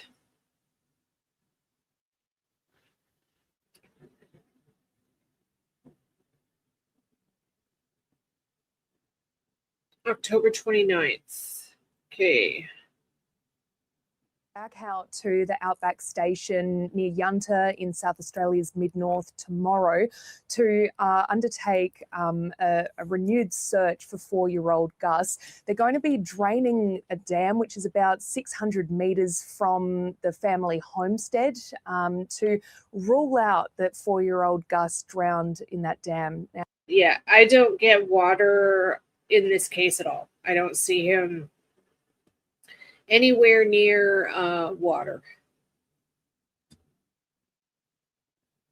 Now, it's about 4.5 metres deep, and police say that draining it will allow them to allow a comprehensive visual search, especially in areas with underwater vegetation.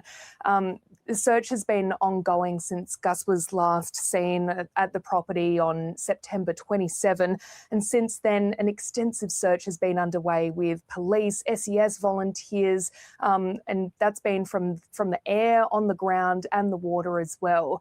Now, Ros, this dam has already been searched, but as police will go out there tomorrow and search this dam, they're hoping that it will rule out whether Gus drowned there.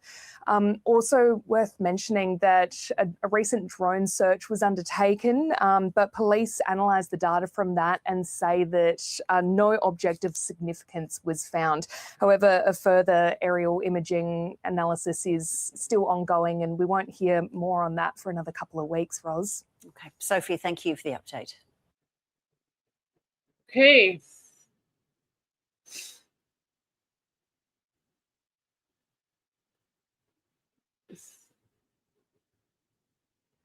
All right, we're going to jump to November 23rd.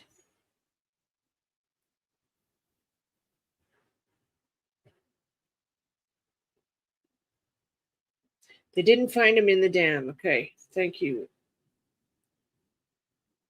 Yeah, I've got no sympathy either. And same with pedophiles. I hate pedophiles. Okay.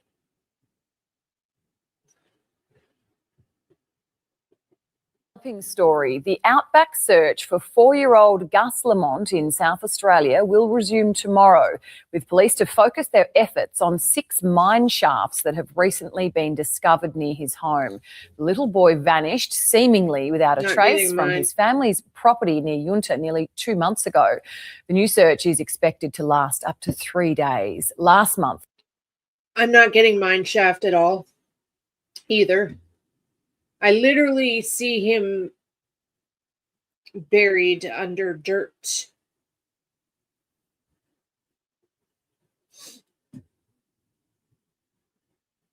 And they've camouflaged the land so it wouldn't have been seen.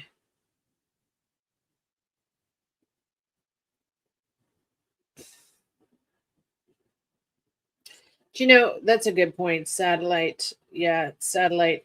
Wouldn't that be fantastic if I bet you they have it. We just haven't got it yet. But can you imagine if there is satellite ground penetrating radar? Hopefully one day,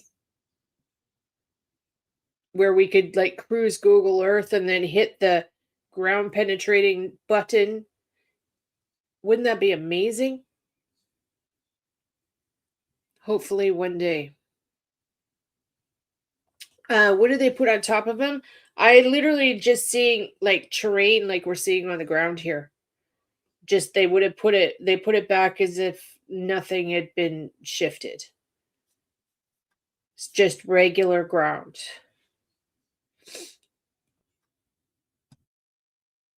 police drained a large dam to eliminate the rocks, scattered bushes, that type of thing. possibility that Gus may have drowned.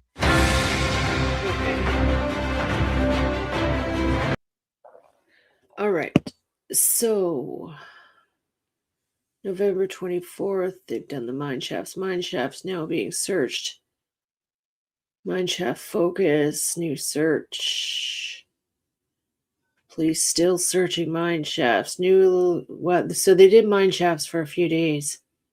Renewed mine shaft search unsuccessful. Okay, watch this. And the date. Oops. I keep shutting it off. Okay. So this is November 25th.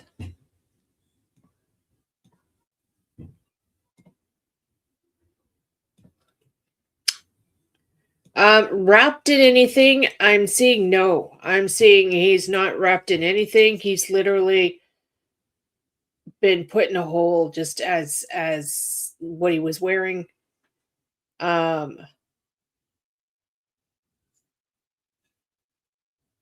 I'm flat out getting that they didn't have time to do anything like that. I'm flat out getting they picked him up, possibly still alive, but really close to deceased. And I'm getting they've gone on a like an ATV quad that way. If you're standing at the front door looking out, you go to the right.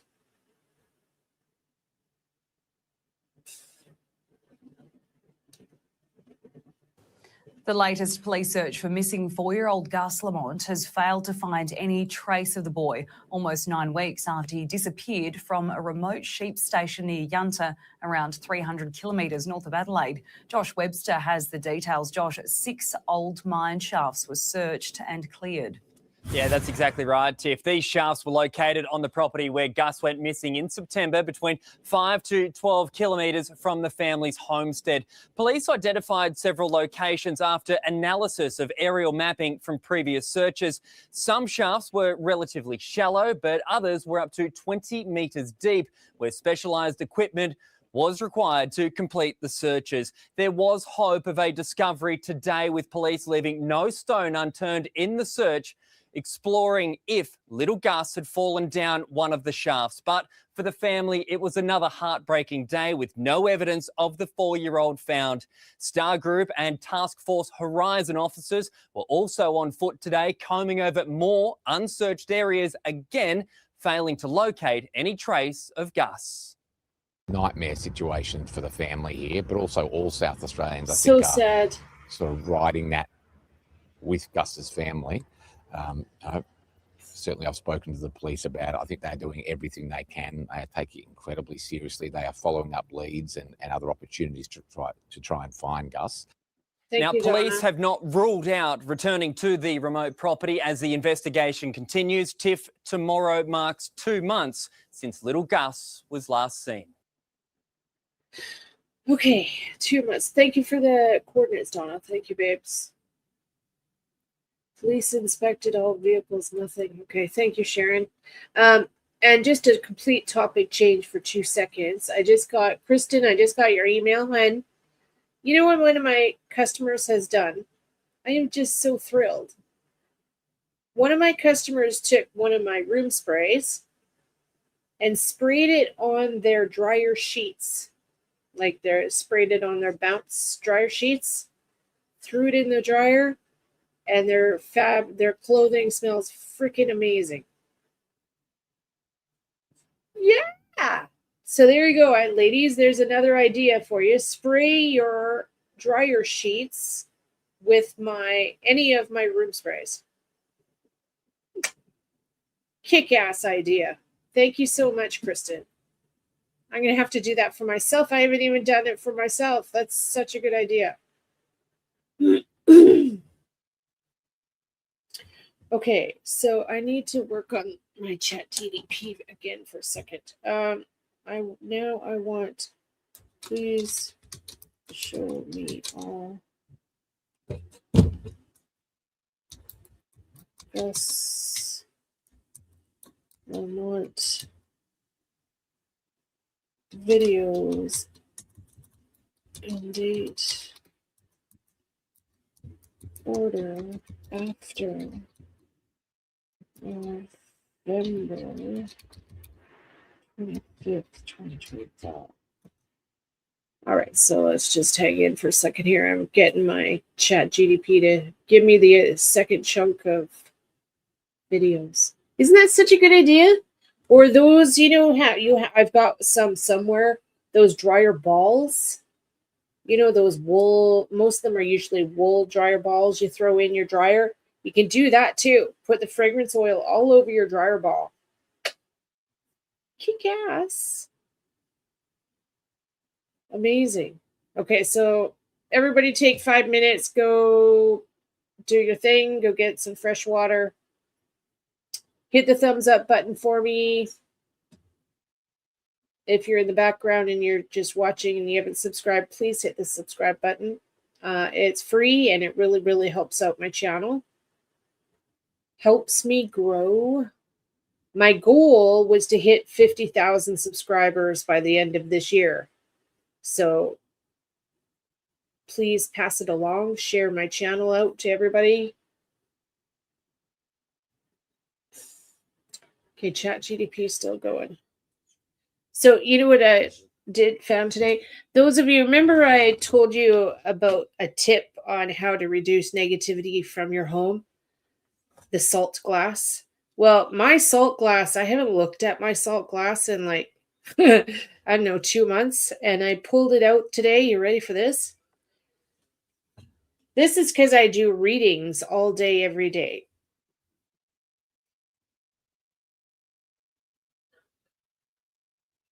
Look at that.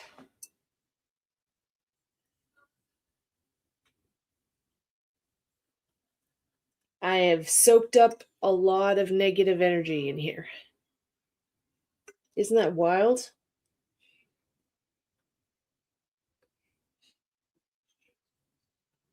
The coolest thing is you can see faces in this. It catches negative. This literally catches negative spirits, negative entities.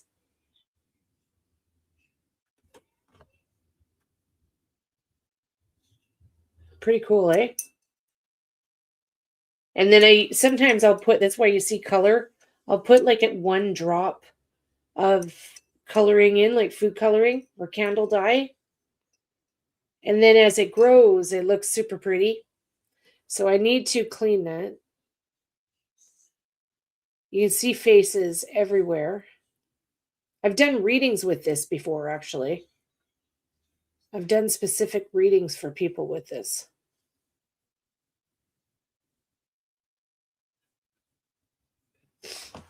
It's salt.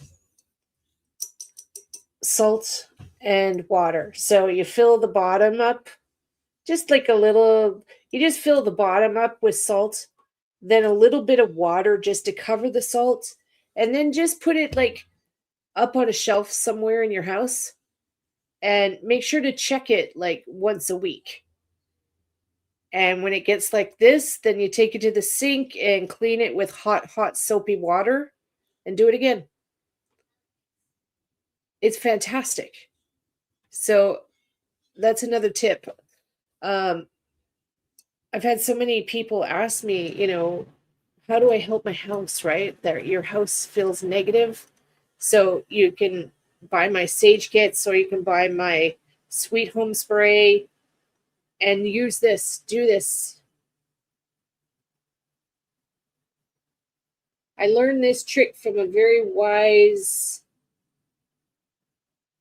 lady one day, years ago. She showed me this.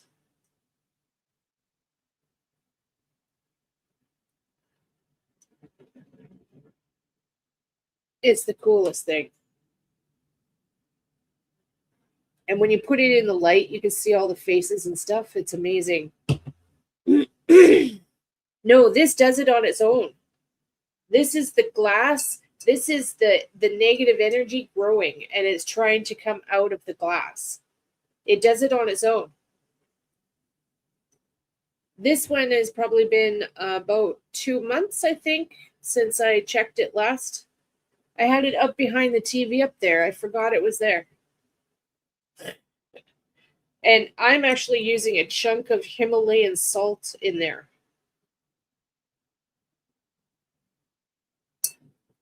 Yeah, it's pretty cool. And if you want it to look nice, put a little bit of coloring in, and it does the coolest thing. Yeah. Yeah, you're welcome. You're welcome. It really, really does help. Okay, good. All right, so we have got more videos here. Okay, for some reason, ChatGPT completely skipped.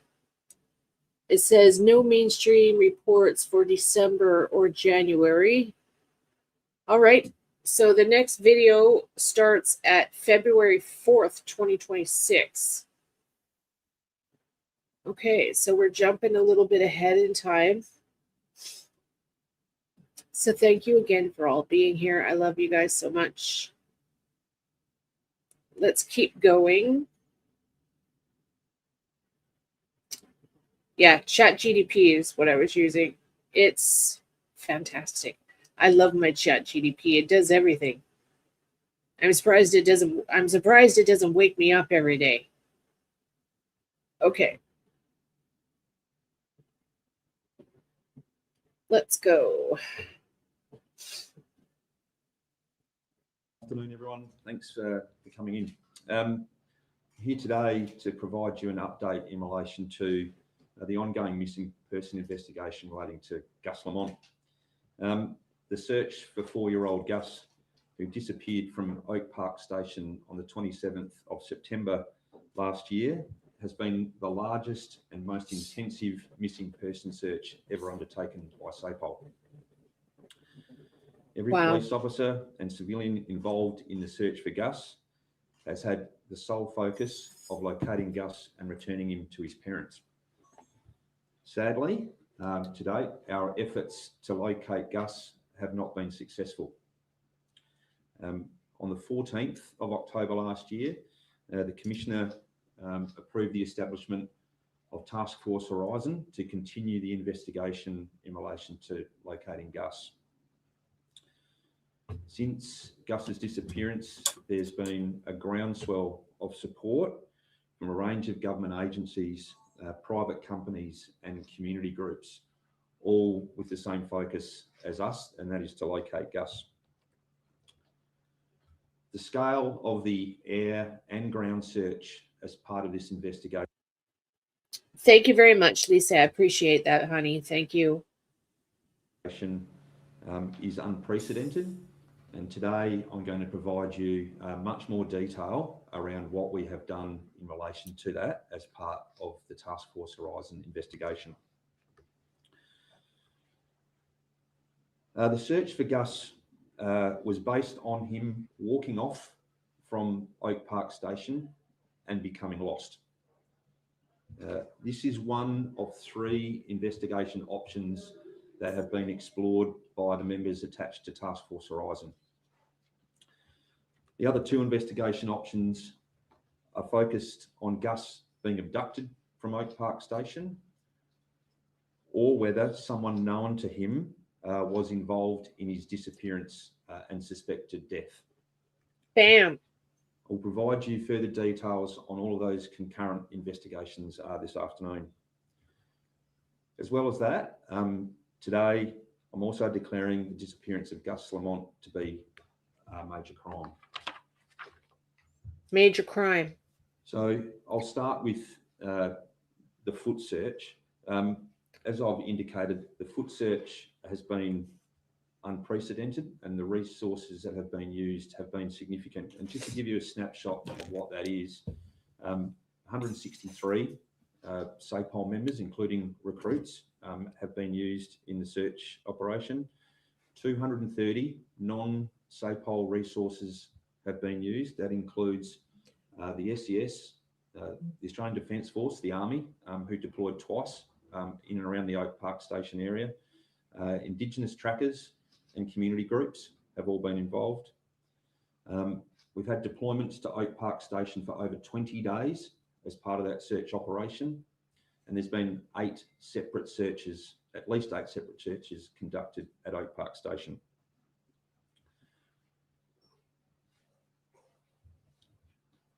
Due to the remoteness of Oak Park Station and the challenges that that environment provides, the searching would not have been possible without the assistance of these resources. And I'd just like to very quickly thank the Australian Defence Force and particularly the Army and the State Emergency Service for their participation in those searches. Detailed ground search to a radius of 5.47 kilometres out from Oak Park Station was conducted over several days. So I'd just like to show you what that is. So you'll see on the slide here, Oak Park Station in the middle, and the blue line that goes around that is the distance of 5.47 kilometres. That equates to about 94 square kilometres. To give you some context, this is what it looks like if you overlaid that into the CBD. You can see that 5 square kilometres takes up the majority of the inner suburban metropolitan area of Adelaide. It's a significant distance that has all been searched on foot, as I said. Just go back to the slide that now shows you what that looks like on Oak Park Station.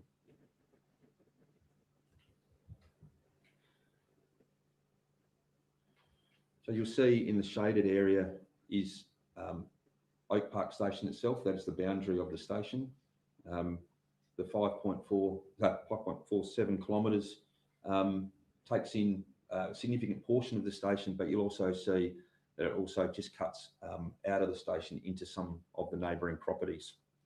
Again, all of that area there, 94 square kilometres, has all been searched on foot. I'm flat out reading that's not far enough. That's not far enough.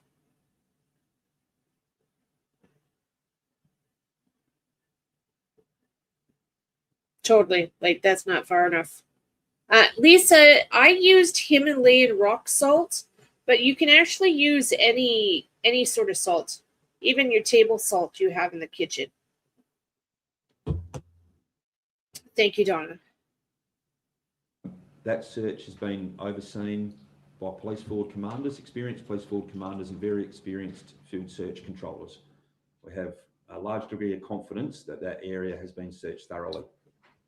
It's not far enough. You might ask why 5.47 kilometres. The National Search and Rescue Manual indicates to us scientifically, soundly based statistical data that children aged 4 to 6 years of age are located 95% of the time within 5.47 kilometres of their last known place they were seen. So it's not guesswork. It's based on scientific, factual, reliable statistical data is why we put the foot search into that area and why we invested so much time and effort into that area in the early part of this investigation. As you'd appreciate, and you already know, this area contained 3 dams. Those dams have been searched twice. On one of those occasions, we actually drained the dams so that the police divers could satisfy themselves. That's really good to see that they've been so thorough, you know. That's good. Why are they not doing that here? For color, yeah, you can use anything. You can use eyeshadow powder, mica powder. I actually used candle dye. It's liquid form. You guys can use food coloring, works fine too. Just a couple drops of food coloring in the water and you're set. It'll look all fancy and pretty. And they make the coolest designs. As close to 100% as they could, that Gus is not in any of those dams, and we are confident that he's not. While I don't have a picture of it, there is a watercourse that also runs through Oak Park Station, and that has also been thoroughly searched.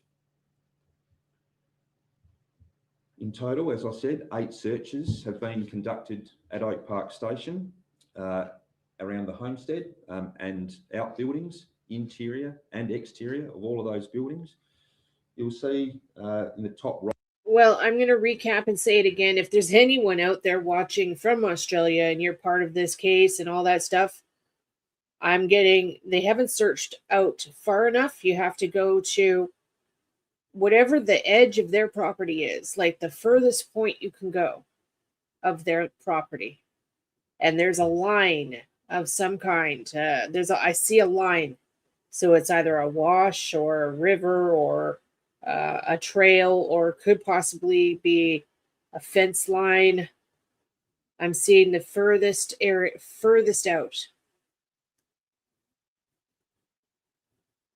Right is an overhead picture of Oak Park Station homestead and some of those outbuildings. The larger picture is a picture of the shearing shed, and then the bottom right are some other outbuildings attached to Oak Park Station, not necessarily nearby to the homestead. Some of them are a few kilometres away, but all of those outbuildings have been searched multiple times, and some of those outbuildings have also been subjected to forensic testing. No stone has been left unturned in terms of searching those outbuildings and the homestead. Good. Coupled with that, the owners of Oak Park Station and the neighbouring properties have also been conducting their own searching. Oh, that's we really know good. That their properties have been mustered with the stock that's on those properties at least once since the 27th of September, which effectively means they've covered a significant amount of ground in Oak Park Station, mustering stock during that time. We've got no information that would suggest that Gus has been located during those searches either. So disappointing. We also know that we've searched some mine shafts that are located within 10 kilometres of Oak Park Station. Those two photographs there are indicative of what those mine shafts look like. They were taken by Task Force Horizon members who were on the ground the day that those mine shafts were searched. I get nothing for mine shafts. I don't get nothing. No reading for it. We are confident, very confident, that Gus is not in these mine shafts. 6 of them were done, and gives you an indication of what they look like. That's ground searching, significant. I'll just go to aerial searching now. So I've conducted aerial searching of vast areas surrounding Oak Park Station. Initially, polarity. Okay, so while we're listening and watching, I'm going to put it out there to all of you watching, especially those that are just starting the case with me right now for the first time. Please put in the chat what you think has happened here. Put your opinions in the chat, please. Attended and searched from Oak Park Station out to a distance of around about 12 kilometres on the night that Gus disappeared, using their forward-looking infrared technology attached to the helicopter, but there was no sign of Gus using that capability. We then employed the services of a specialised drone company who did some specific searching out to 2.5 kilometres from the homestead, 2 kilometres around the dams that I spoke about, and also down some roadways leading in and out of Oak Park Station, about 8 kilometres down one roadway and 6 kilometres down another. The imagery, and I'll speak about the imagery shortly. We also engaged the services of an aircraft that had highly specialised camera equipment in the aircraft. That aircraft flew on 2 occasions for us. Firstly, out to a distance of 10 kilometres, which included the 5. So you'll see the red line gets out to 10. And also it flew out to 15 kilometres. And that's the green line. Again, I'll give you an indication of what that might look like in terms of area as you overlay it onto the metropolitan area of Adelaide. That's the area that has been searched by a highly specialised aircraft. It's not an insignificant area. In fact, out to the green line is 706 square kilometres. Okay, but did the aircraft, my question though is, did the aircraft have ground penetrating radar? I don't think it did. Though I don't know. I could be wrong, but that's what I want to know. That's what I'm getting. Flat out. Ground penetrating radar will get this kid found. Just go back to the Oak Park station there. You'll see 94 square kilometres was the initial search, out to 10. We then went out to 15. Thank you, Donna. As I said earlier, 95% of 4 to 6 year olds statistically are located within. You're welcome, Lisa. Circle. We are reducing that percentage even further by going out significantly further than the 5 kilometres. Such is the effort that we've made to locate Gus.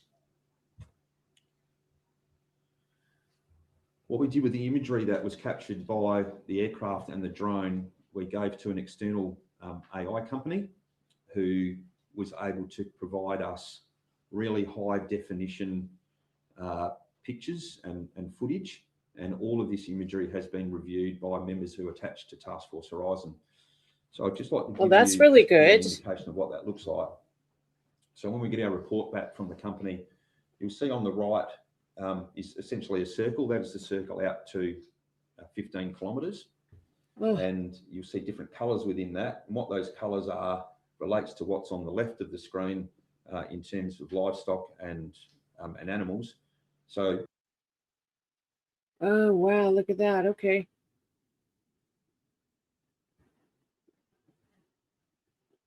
But it's not ground penetrating. That sucks.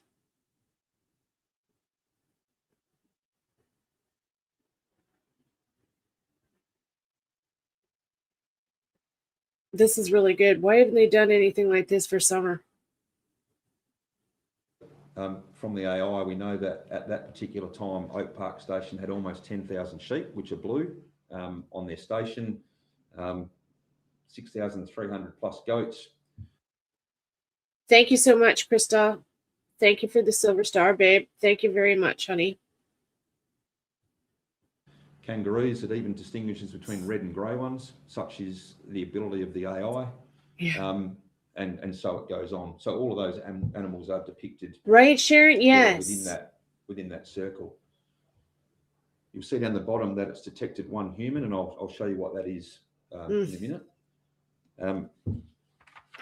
I hope so. What it also does is it identifies to us areas of interest that should be searched that is not obvious to the AI, where they can't distinguish whether it's an animal or they can tell us what it is. So we have attended Oak Park Station on a number of occasions, checking out those individual sites. So here's a slide that shows you what that imagery looks like. Really high quality. The human is on the right there, that's riding the motorbike. Clearly that's not Gus, but that will show you that the AI will pick up what a human is compared to a sheep or a goat or a kangaroo. So I'll just go to the next slide. And that's how we can zoom in on the imagery and how clear that is and what we can actually see on the ground. That's very good. Particularly out past that 10 and 15 kilometre mark. There's a couple of sheep there. So this is a capability that hasn't previously been used by SAPOL, and really getting this imagery captured and analysed for us would not have been possible without the assistance of some of these companies. And I just want to take a very short. That is excellent. Hopefully agencies in the USA can follow these people's lead.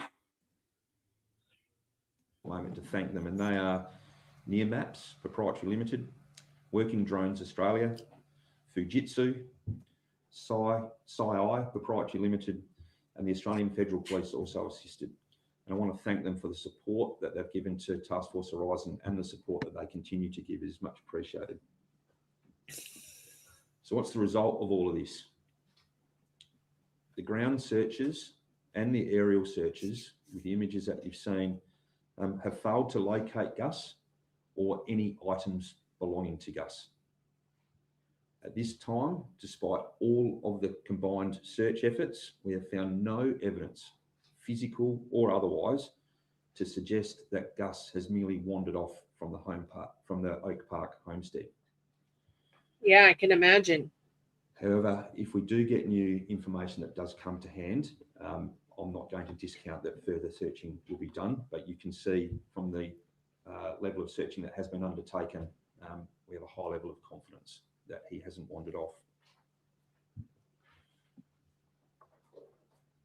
As I said earlier, the investigation has also focused on whether Gus was abducted from the property.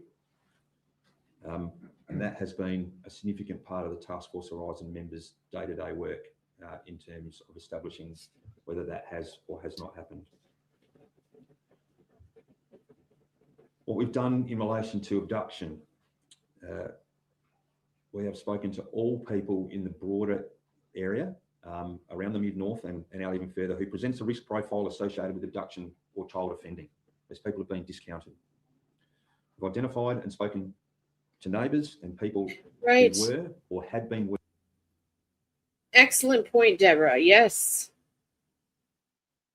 I agree.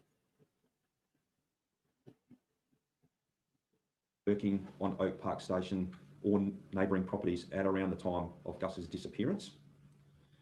We've identified people and vehicles in the vicinity of or travelling around the area of Oak Park Station at the time of Gus's disappearance.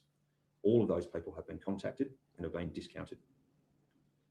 In addition to that, we've assessed, reviewed and investigated 380 Crime Stopper actions, 38 emails directly received from members of the public, 2 letters that we've received with information from members of the public, and a large number of internal South Australia Police intelligence documents. Through all of this effort, we have found no evidence to suggest that Gus was abducted from the property. So There you on that, go. I just want to quickly go through to firm that up for you. Yeah. What opportunity Yeah. for abduction might look like. Oak Park Station is remote. Yeah, It's and 45 Craddock. kilometres inland from the nearest main roadway, which is the Barrier Highway. Oak Park Station doesn't have a signpost or anything like that off a road that points you to Oak Park Station. There's nothing obvious that would lead you to Oak Park Station unless you know where you're going and the way there. It can only be accessed by one of 2 45-kilometre dirt roads that come in from different directions. The red line on the bottom right there will show you, it looks like one road, but it's actually 2. You'll see Oak Park Station kind of in the middle there. The one line that comes in from the left of that picture and the other from the top right are the 2 roads that come into Oak Park Station. They can only be accessed by 4-wheel drive. If you're driving on those roads, you're going to one of the stations or you're lost. It's not a place that you just go to. Wow. There are several gates on each of the driveways which impede access to Oak Park Station. And the number. That's why, like, he's correct here. Like, abduction, there's no way. I think he's trying to explain how difficult and far out that this place is.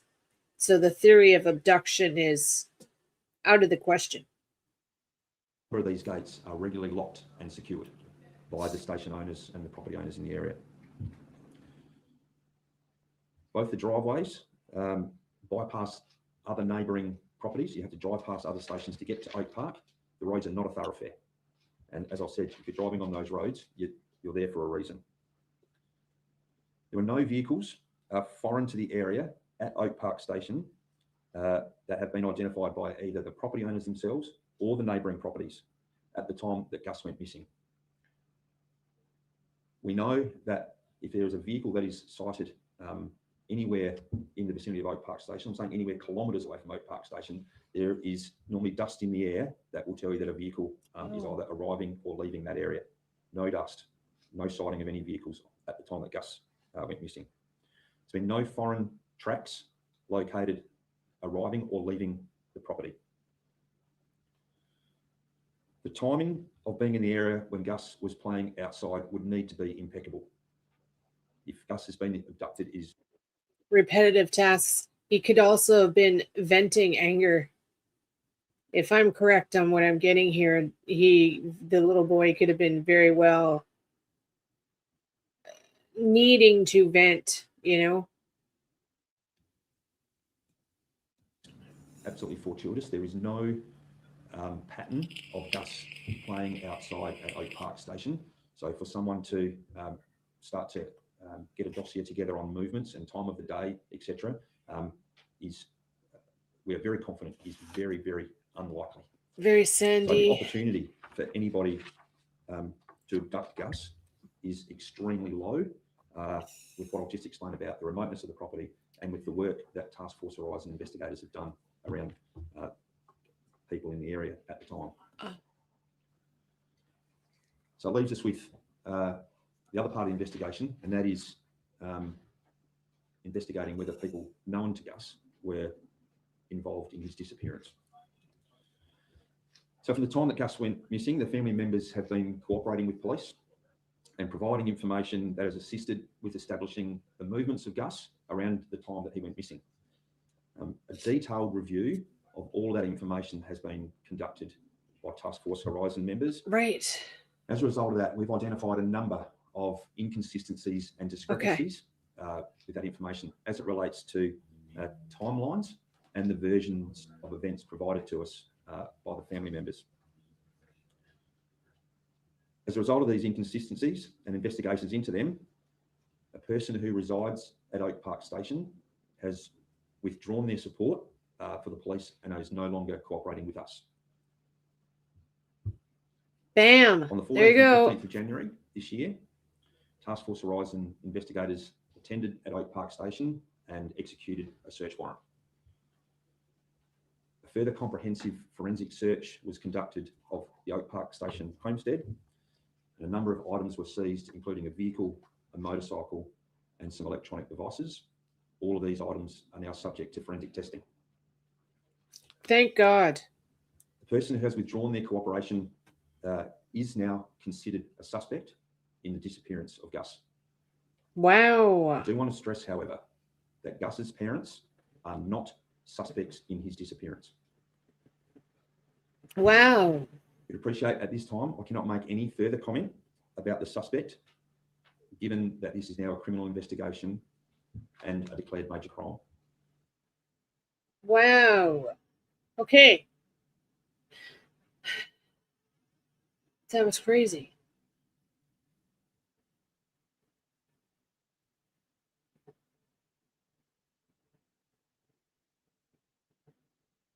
So we're going to just jump forward a little bit here.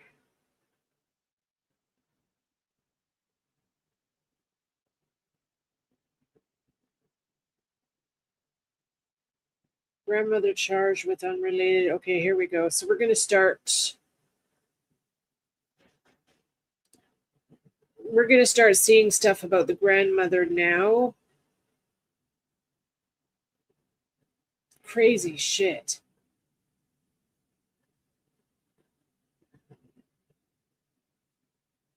Okay, here we go. These pictures show Gus Lamont's grandmother, Josie Murray, at the Peterborough Police Station, 250 kilometres north of Adelaide. Police say they made the arrest after returning to Oak Park Station to search for evidence connected to the missing 4-year-old. It's understood the 75-year-old has been charged with firearm offences, but police say the charges aren't related to the disappearance of the young boy almost 5 months ago. He was reported to have vanished while playing outside the homestead in September. Earlier this month, police declared the disappearance a major crime, saying a person living at the property had been identified as a suspect and had stopped cooperating with them. In response, Gus's grandparents released a statement saying they were absolutely devastated, had cooperated fully with the investigation and wanted nothing more than to find Gus and reunite him with his mum and dad. Police have stressed the boy's parents are not under investigation. Hundreds of emergency workers and volunteers have scoured almost 100 square kilometres of the property since Gus went missing in a bid to find the little boy, but there's been no sign of him. Police are expected to continue searching the property on Tuesday. A hearing on the firearms charges will be held at the Peterborough Magistrates Court in May. Rachel Merritt, ABC News, Peterborough. Okay.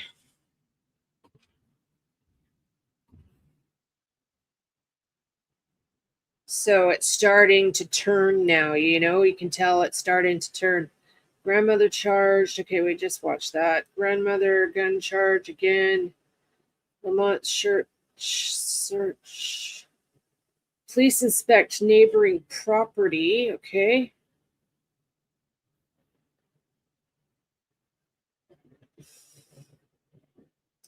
Child.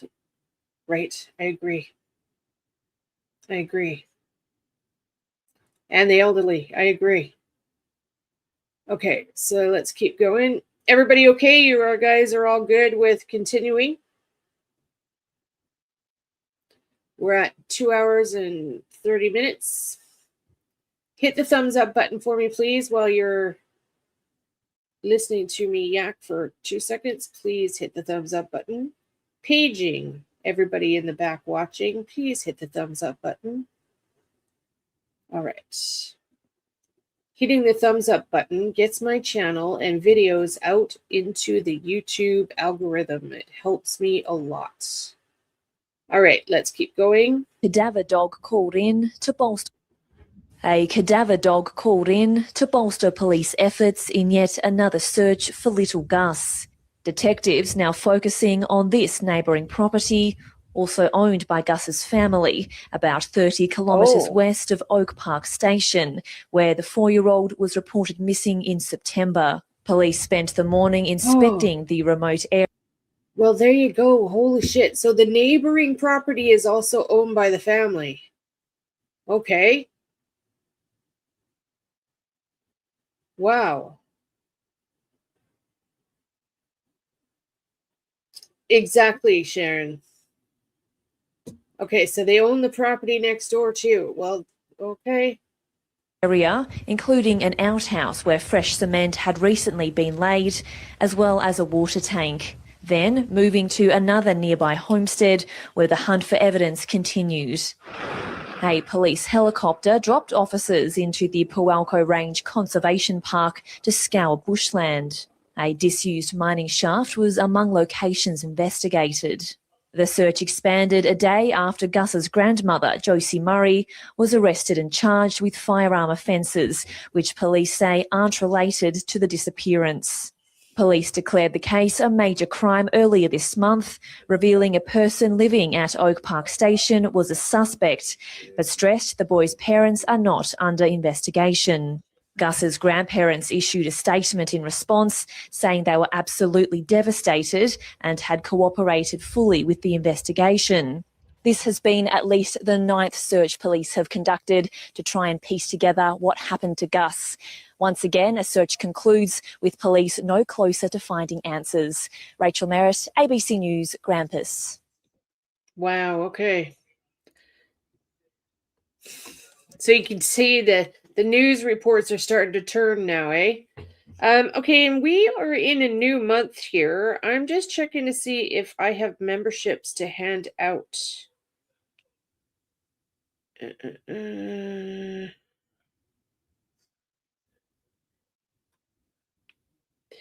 Not yet.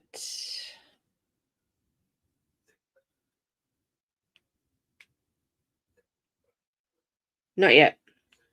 Usually every month, the creator is given 10 memberships to hand out, and I don't have them yet, so it'll probably be next week, I'm assuming. So in the meantime, if you would like to help other people watching that can't afford to become a member, please consider gifting people. It's like very kind. It pays it forward to the other people, and it completely helps my channel. Like, it helps me hugely. Okay, so thank you very much. All right, so let's keep going then. Police reveal next steps in search. New video of missing Gus released. Okay, let's jump to February. This is February 23rd.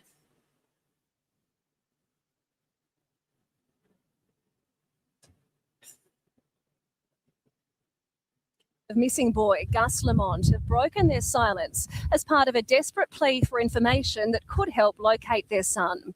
Brianna Boylan has been following this story and joins us live.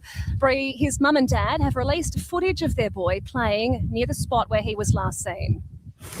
They have, Kate. It's part of a public appeal they hope will finally help bring home their little boy more than 5 months after he disappeared from a remote part of South Australia. The new vision, the first we've seen of 4-year-old Gus Lamont, shows him riding a bike at the Oak Park Station homestead near Yunta, north of Adelaide, the very place he was last seen alive. In homestead of 4-year-old Gus Lamont shows him riding a bike at the Oak Park Station homestead near Yunta, north of Adelaide, the very place he was last seen alive in September.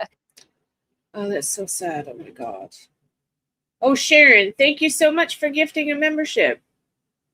I appreciate that. Thank you so much. And who got it? Deborah Dixon. Congratulations. Congratulations. Thank you for sharing a membership. I appreciate that so much. This is for both of you. Another realm just got brighter, it's true. Thanks to a member amazing like you. For joining our journey through stories untold. New adventures await, more precious than gold. That's Opal. That's Opal. She's the coolest white raven in the world. All right, so let's keep going. Desperate for answers, Gus's parents Josh and Jess have also released a new photo of their son to assist the major crime investigation, the most comprehensive in the state's history. 8 searches of the Outback sheep station involving hundreds of personnel all turning up empty. Speaking out for the first time, Gus's parents have released a statement describing how their lives have been shattered and every moment without him is unbearable. They say they know someone out there may have information and even the smallest detail could give them the answers they so desperately need, adding all they want is to bring Gus home and understand what happened to their beautiful boy. They've also thanked everyone involved in the many searches, saying their kindness has helped carry them through the darkest days of their lives. Wow. Thank you, Bree. I'm so sorry to his parents. I'm so sorry. If you're watching this, I'm so sorry.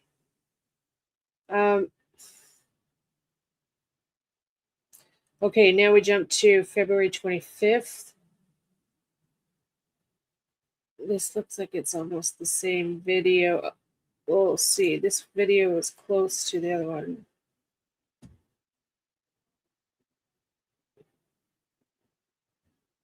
Wow. 4-year-old Gus Lamont rides his bike along a track near his Outback Station home. His parents released the video yesterday, along with a photo, as they issued a fresh plea for help to find their missing son. If someone knows what happened, we are pleading with that person or anyone who may have seen or heard anything to please come forward. The plea comes almost 5 months after Gus disappeared from a remote family property near Yunta, 4 hours north of Adelaide. There's a strong emotional investment in coming to a resolution, and I certainly understand the local, national and international interest in exactly what happened to little Gus. Sadly, we don't believe that's going to be locating Gus alive, but that doesn't diminish our resolve. Despite multiple searches in and around the property, including one last week involving a cadaver dog, no evidence or sign of Gus has been found. Major crime will continue working on this for the foreseeable future.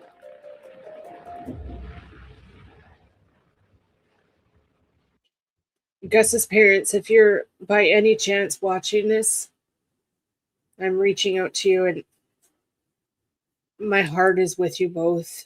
I'm so sorry you're going through this. You're welcome to reach out and contact me anytime you'd like. I might be able to help you, and I would never ever charge you a dime for anything. If you just need to talk, I'm here if you need me, okay? I think the hardest part about this is, of course, that presuming that Gus is deceased, There's no body to begin to connect dots. We anticipate that he's wandered off, and that's where we're concentrating our search efforts. Gus Lamont was reported missing on September 27 last year. It was AFL Grand Final day, and police were told he was last seen playing in sand outside his home on Oak Park Station. His grandmother went out to find him and couldn't find him. So There's no way he's wandered off. There's no way.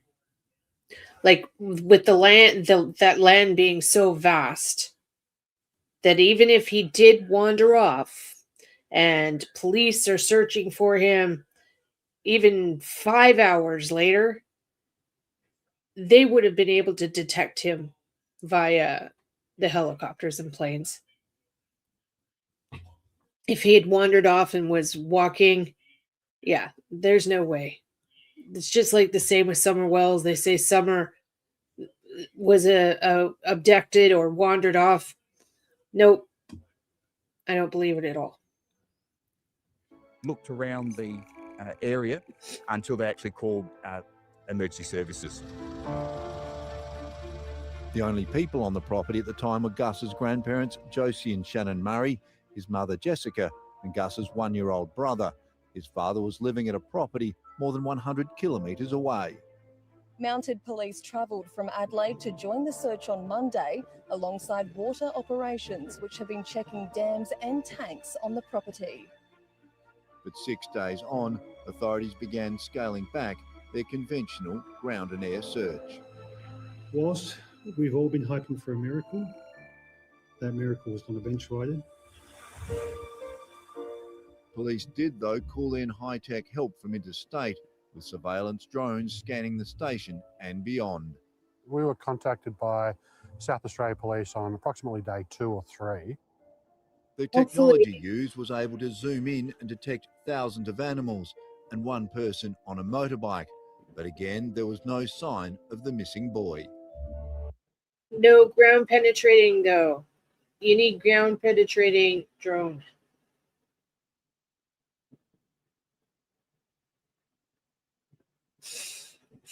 Wow. Okay. There is a fairly high confidence level that Gus wasn't present, and that's further buoyed by the fact that we had a number of other partners conducting their own investigations using different models and different techniques, and they came across very similar items as us. But the investigation has continued. Police returning to Oak Park Station at least 9 times to search mine shafts, buildings on the property and a nearby conservation park. Good afternoon, everyone. Thanks for coming in. Then on February 5, Gus's disappearance was declared a major crime. Okay, so that's just recap of everything here. I'm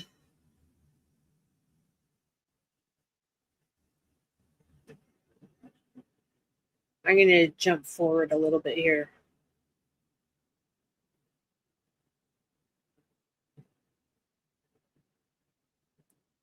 Okay, here we go. So I'm going to actually just jump all the way through to June, because all of March, April, and May is just the same type of reporting where they're looking and not finding anything, nothing of significance. Okay, but June 11th, we've got grandparent of missing Gus Lamont in court. So we'll jump forward to that.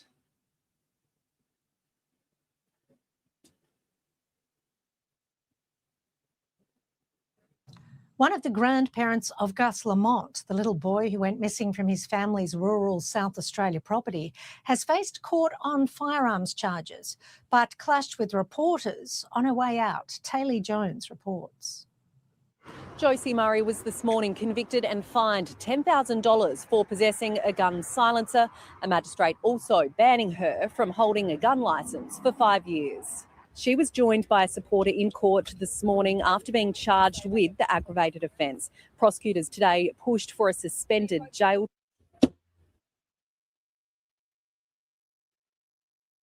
Okay, this is that friend guy again.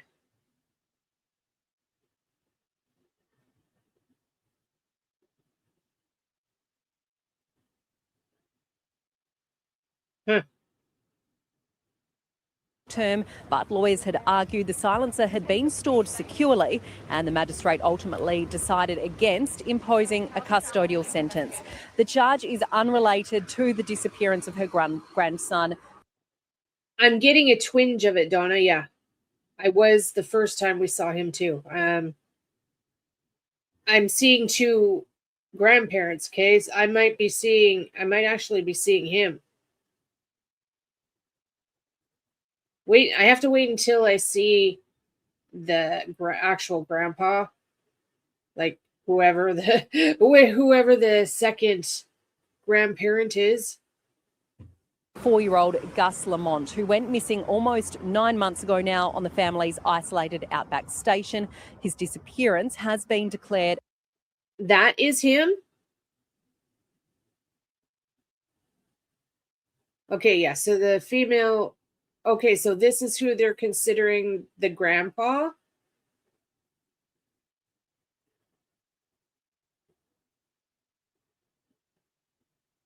It's the...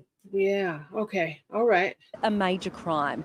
At the time, police also revealed a person at the property was a suspect, but said Gus's parents were not under suspicion. Asked about her grandson outside court today, Murray chose to stay silent, clashing with reporters. Do you have an update on Gus? Are you hopeful your grandson will be found? Do you intend to plead today? How do you intend to plea? Now, in today's matter, the magistrate also ordered the gun silencer in question be seized. Okay. It's all starting to add up here. Grandparent clashes with reporters. Let's see what this one is.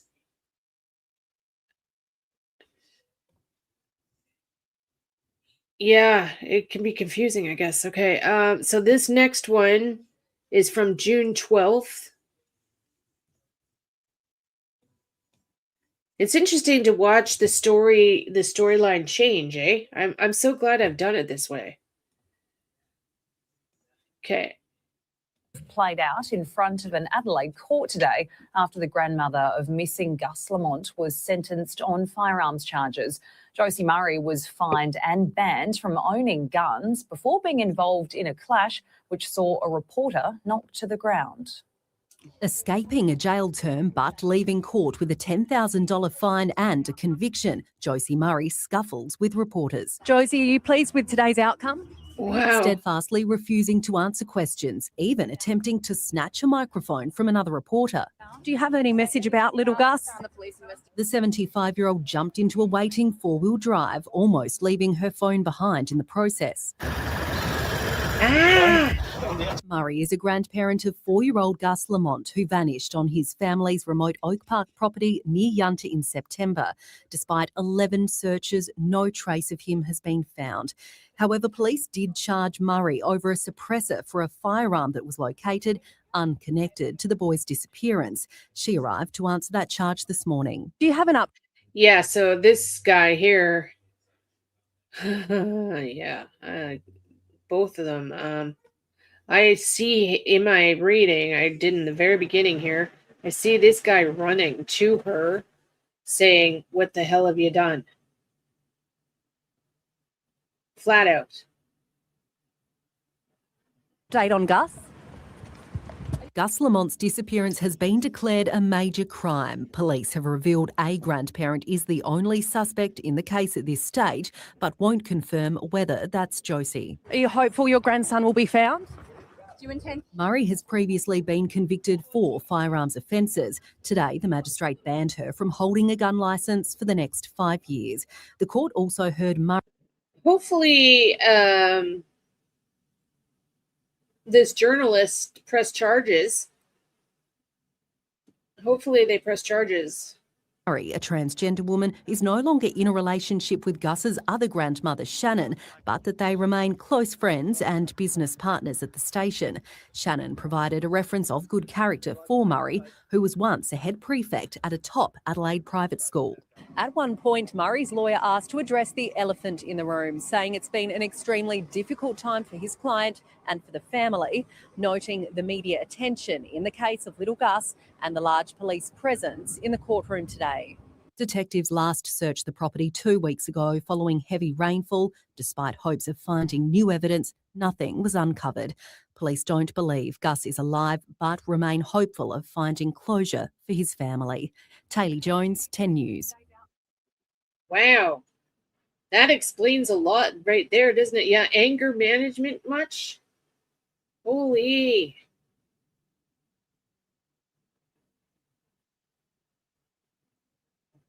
Very interesting. Okay, so now here's another one. June 17th, exclusive interview with Gus Lamont's grandmother.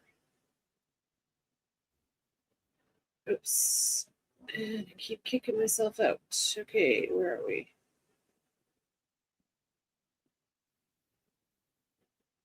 Okay. Now we get to see an interview with Grandma. To Gus Lamont, a 7 News Adelaide and Spotlight joint major investigation. Gus's grandmother speaks for the first time. How? Why? We just can't believe it. You could not wish a more horrible experience on anyone. The clues police missed. There appeared to be something there. See the story first. 7 News, Sunday at 6. Wow. Doodlebug. Thank you for the sparkles, Doodlebug. Thank you, honey. And Silver Star, thank you so much, Doodlebug. I appreciate you. Okay. Then the full interview on Spotlight. Oh, okay. That was just a teaser.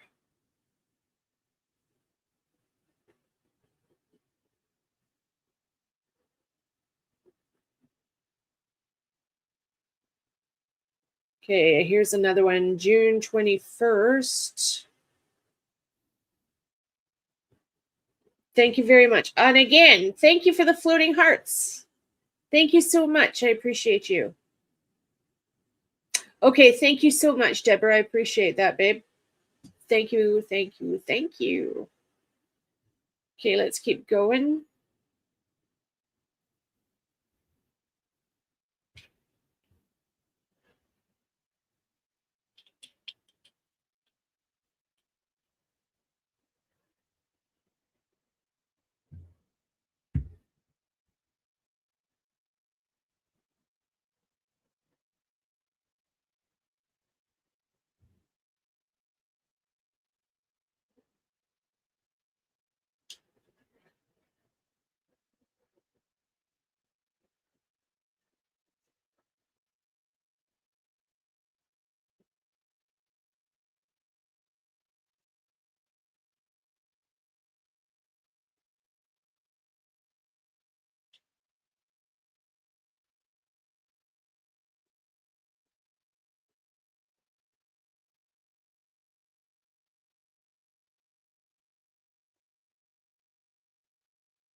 Huh.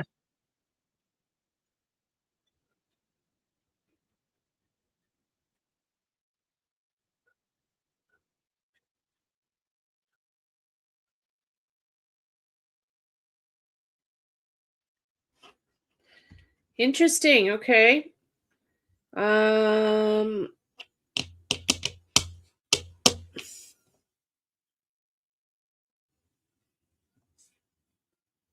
One sec here. Just checking.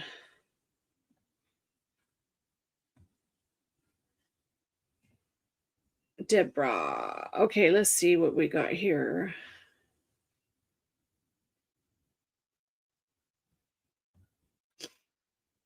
Come on, computer.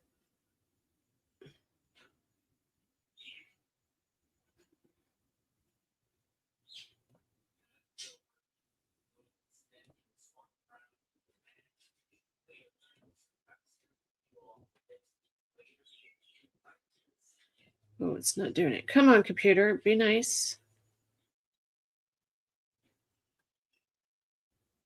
For some reason, it won't let me pull up your link, Deborah. Come on, computer.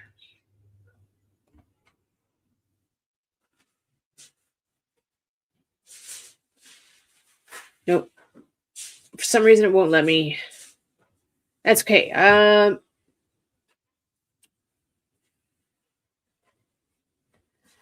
then we got June 22nd. Okay, and I think this is what we just watched. After nearly 9 months of silence, Josie Murray shares her side. You could not wish a more horrible experience on anyone. The 75-year-old sitting down with Channel 7's Experience on anyone. Not wish a more horrible experience on anyone. The 75-year-old sitting down with Channel 7's Spotlight weeks after police confirmed one of Gus Lamont's grandparents remains a suspect. They have said that they don't think I hurt him. They think that I buried him. For so many reasons, it's ludicrous. That they don't think I hurt him. They think that I buried him. For so many hurt him. They think that I buried him. For don't think I hurt him. They think that I buried. Okay. Radar ears here. Give me a second. Buried him. For him. For buried him. For buried him. For Pouting? I think I heard them say pouting. Trying to figure out what this word is here that she's mumbled. that I buried him. For No, that's tough. for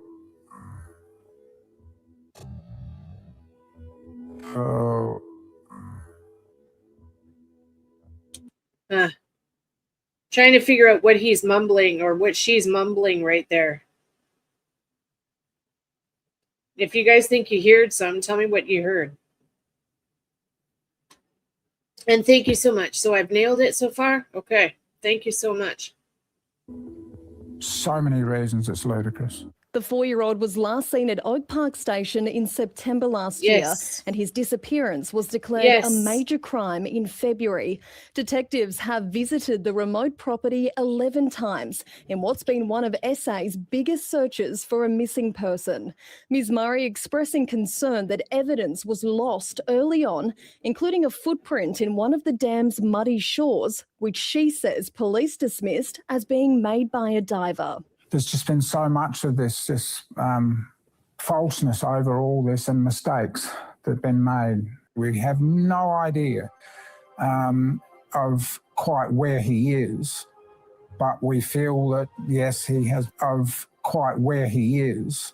No idea. Falseness over all this and mistakes that have been made. We have no idea of quite where he is.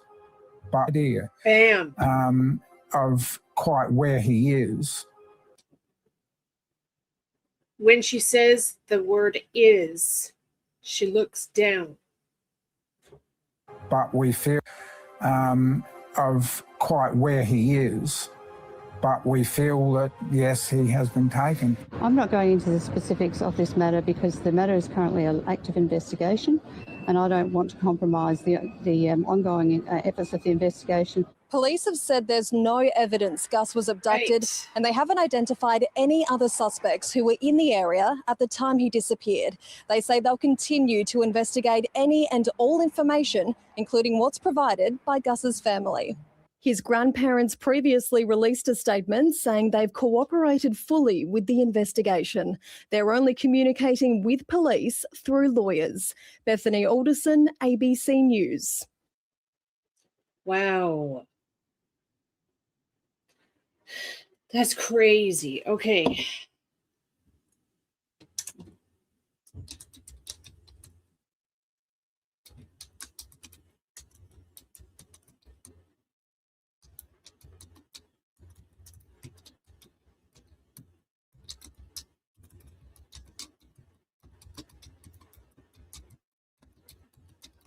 One sec, guys.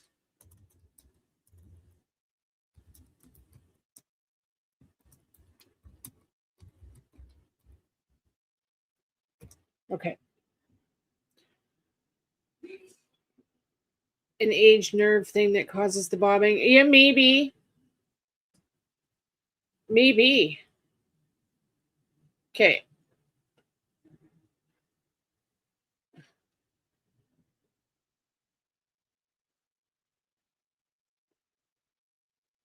Okay, here's another one I'm going to show you. Thank you for finding this, Donna. Okay, so Lamont's grand erupts while waving gun. Oh my God. Out! You are trespassing. Get out! I'm so sorry. I just... Get out! Are you deaf? Okay. I was leaving. Get out! I was leaving. Shut your face and get out! Oh my God. Can you imagine what that child went through? If they could do this to a stranger? Oh my God.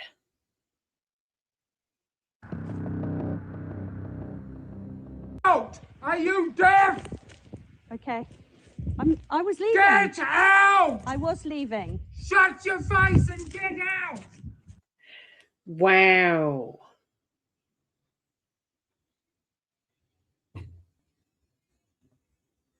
My name is Jonica Bray and I'm a senior reporter at the Daily Mail.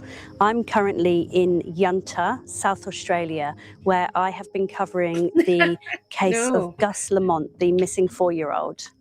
It's Kim, what did I say at the very beginning here? Like those watching the replay review my first reading on this, right? I was getting that this person had like really bad attitude. Wow.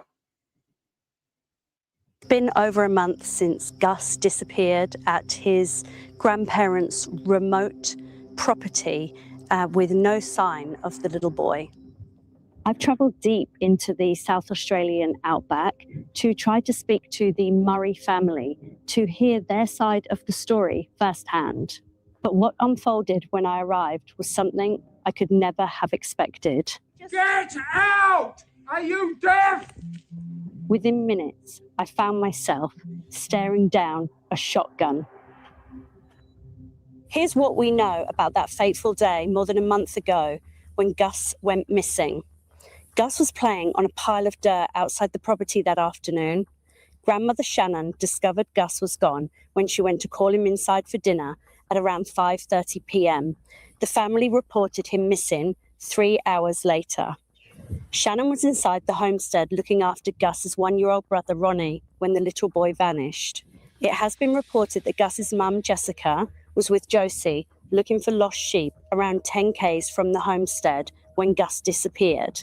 The whereabouts of Gus's mother, Jessica Murray, and his 1-year-old brother, Ronnie, are currently unknown. Locals say that they haven't seen any sign of them since the tragic day that Gus went missing. 2 hours away from the Murray station, Gus's father, Joshua Lamont, has been living in and renovating a home in Belalee North. Since Gus went missing, the house appears to be deserted, with talk of a deepening rift between him and the rest of the Murray family.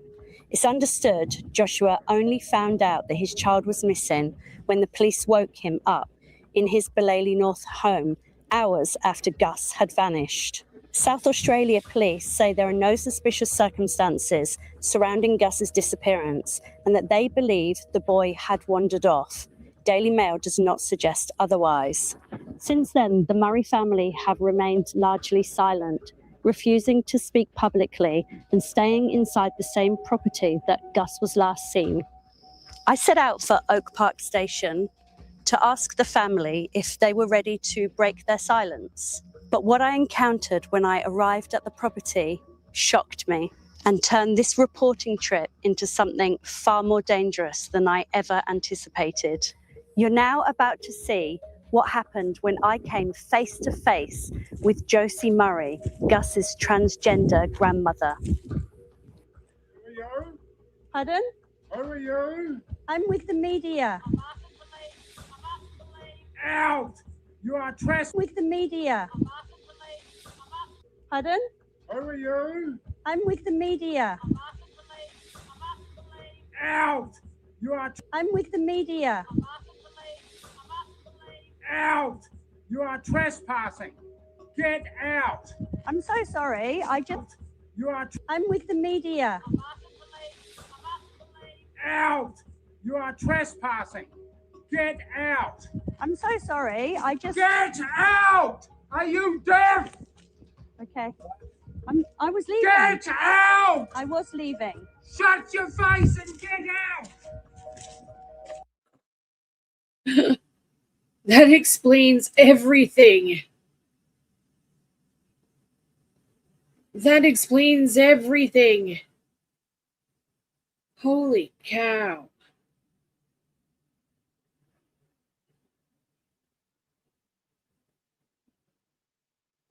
We'll have the police on you because you've been warned not to come here.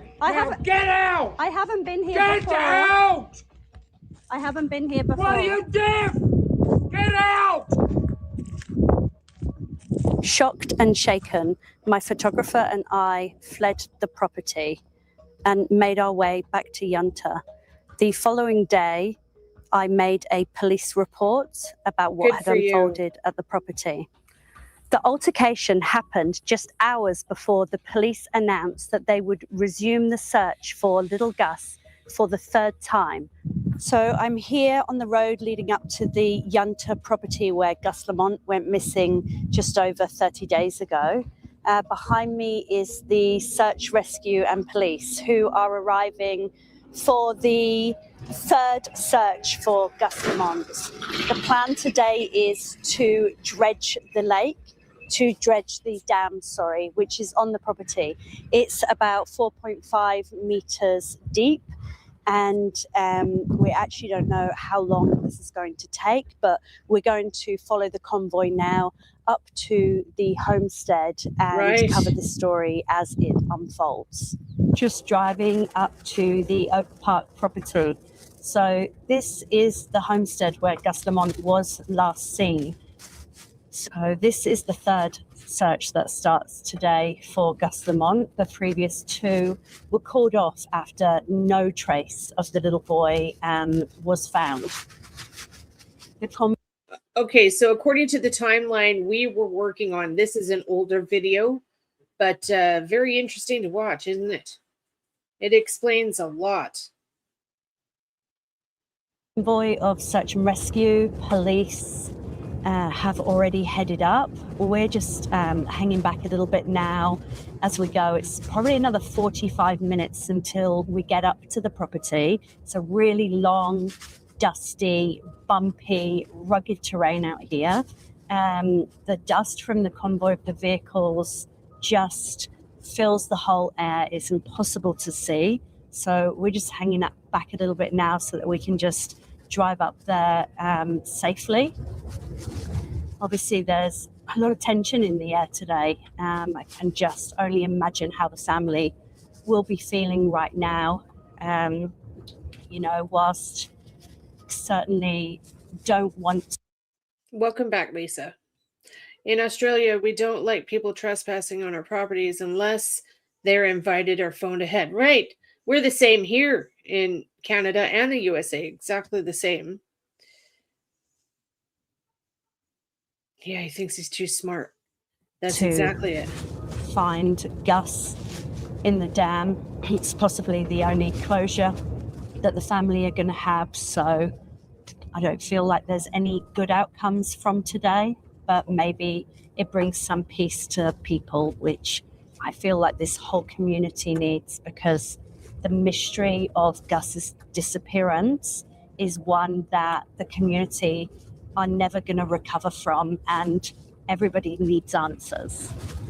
Wow. In Friday's search, officers will once again focus their attention on the family's homestead. The property is so remote, it is at the far end of a 40k lonely, deserted road. It is quite literally in the middle of nowhere. This is a story of a missing child and a family on edge. We're going to be here for the rest of the weekend and as long as the search is in place, and we will be keeping you updated. Wow.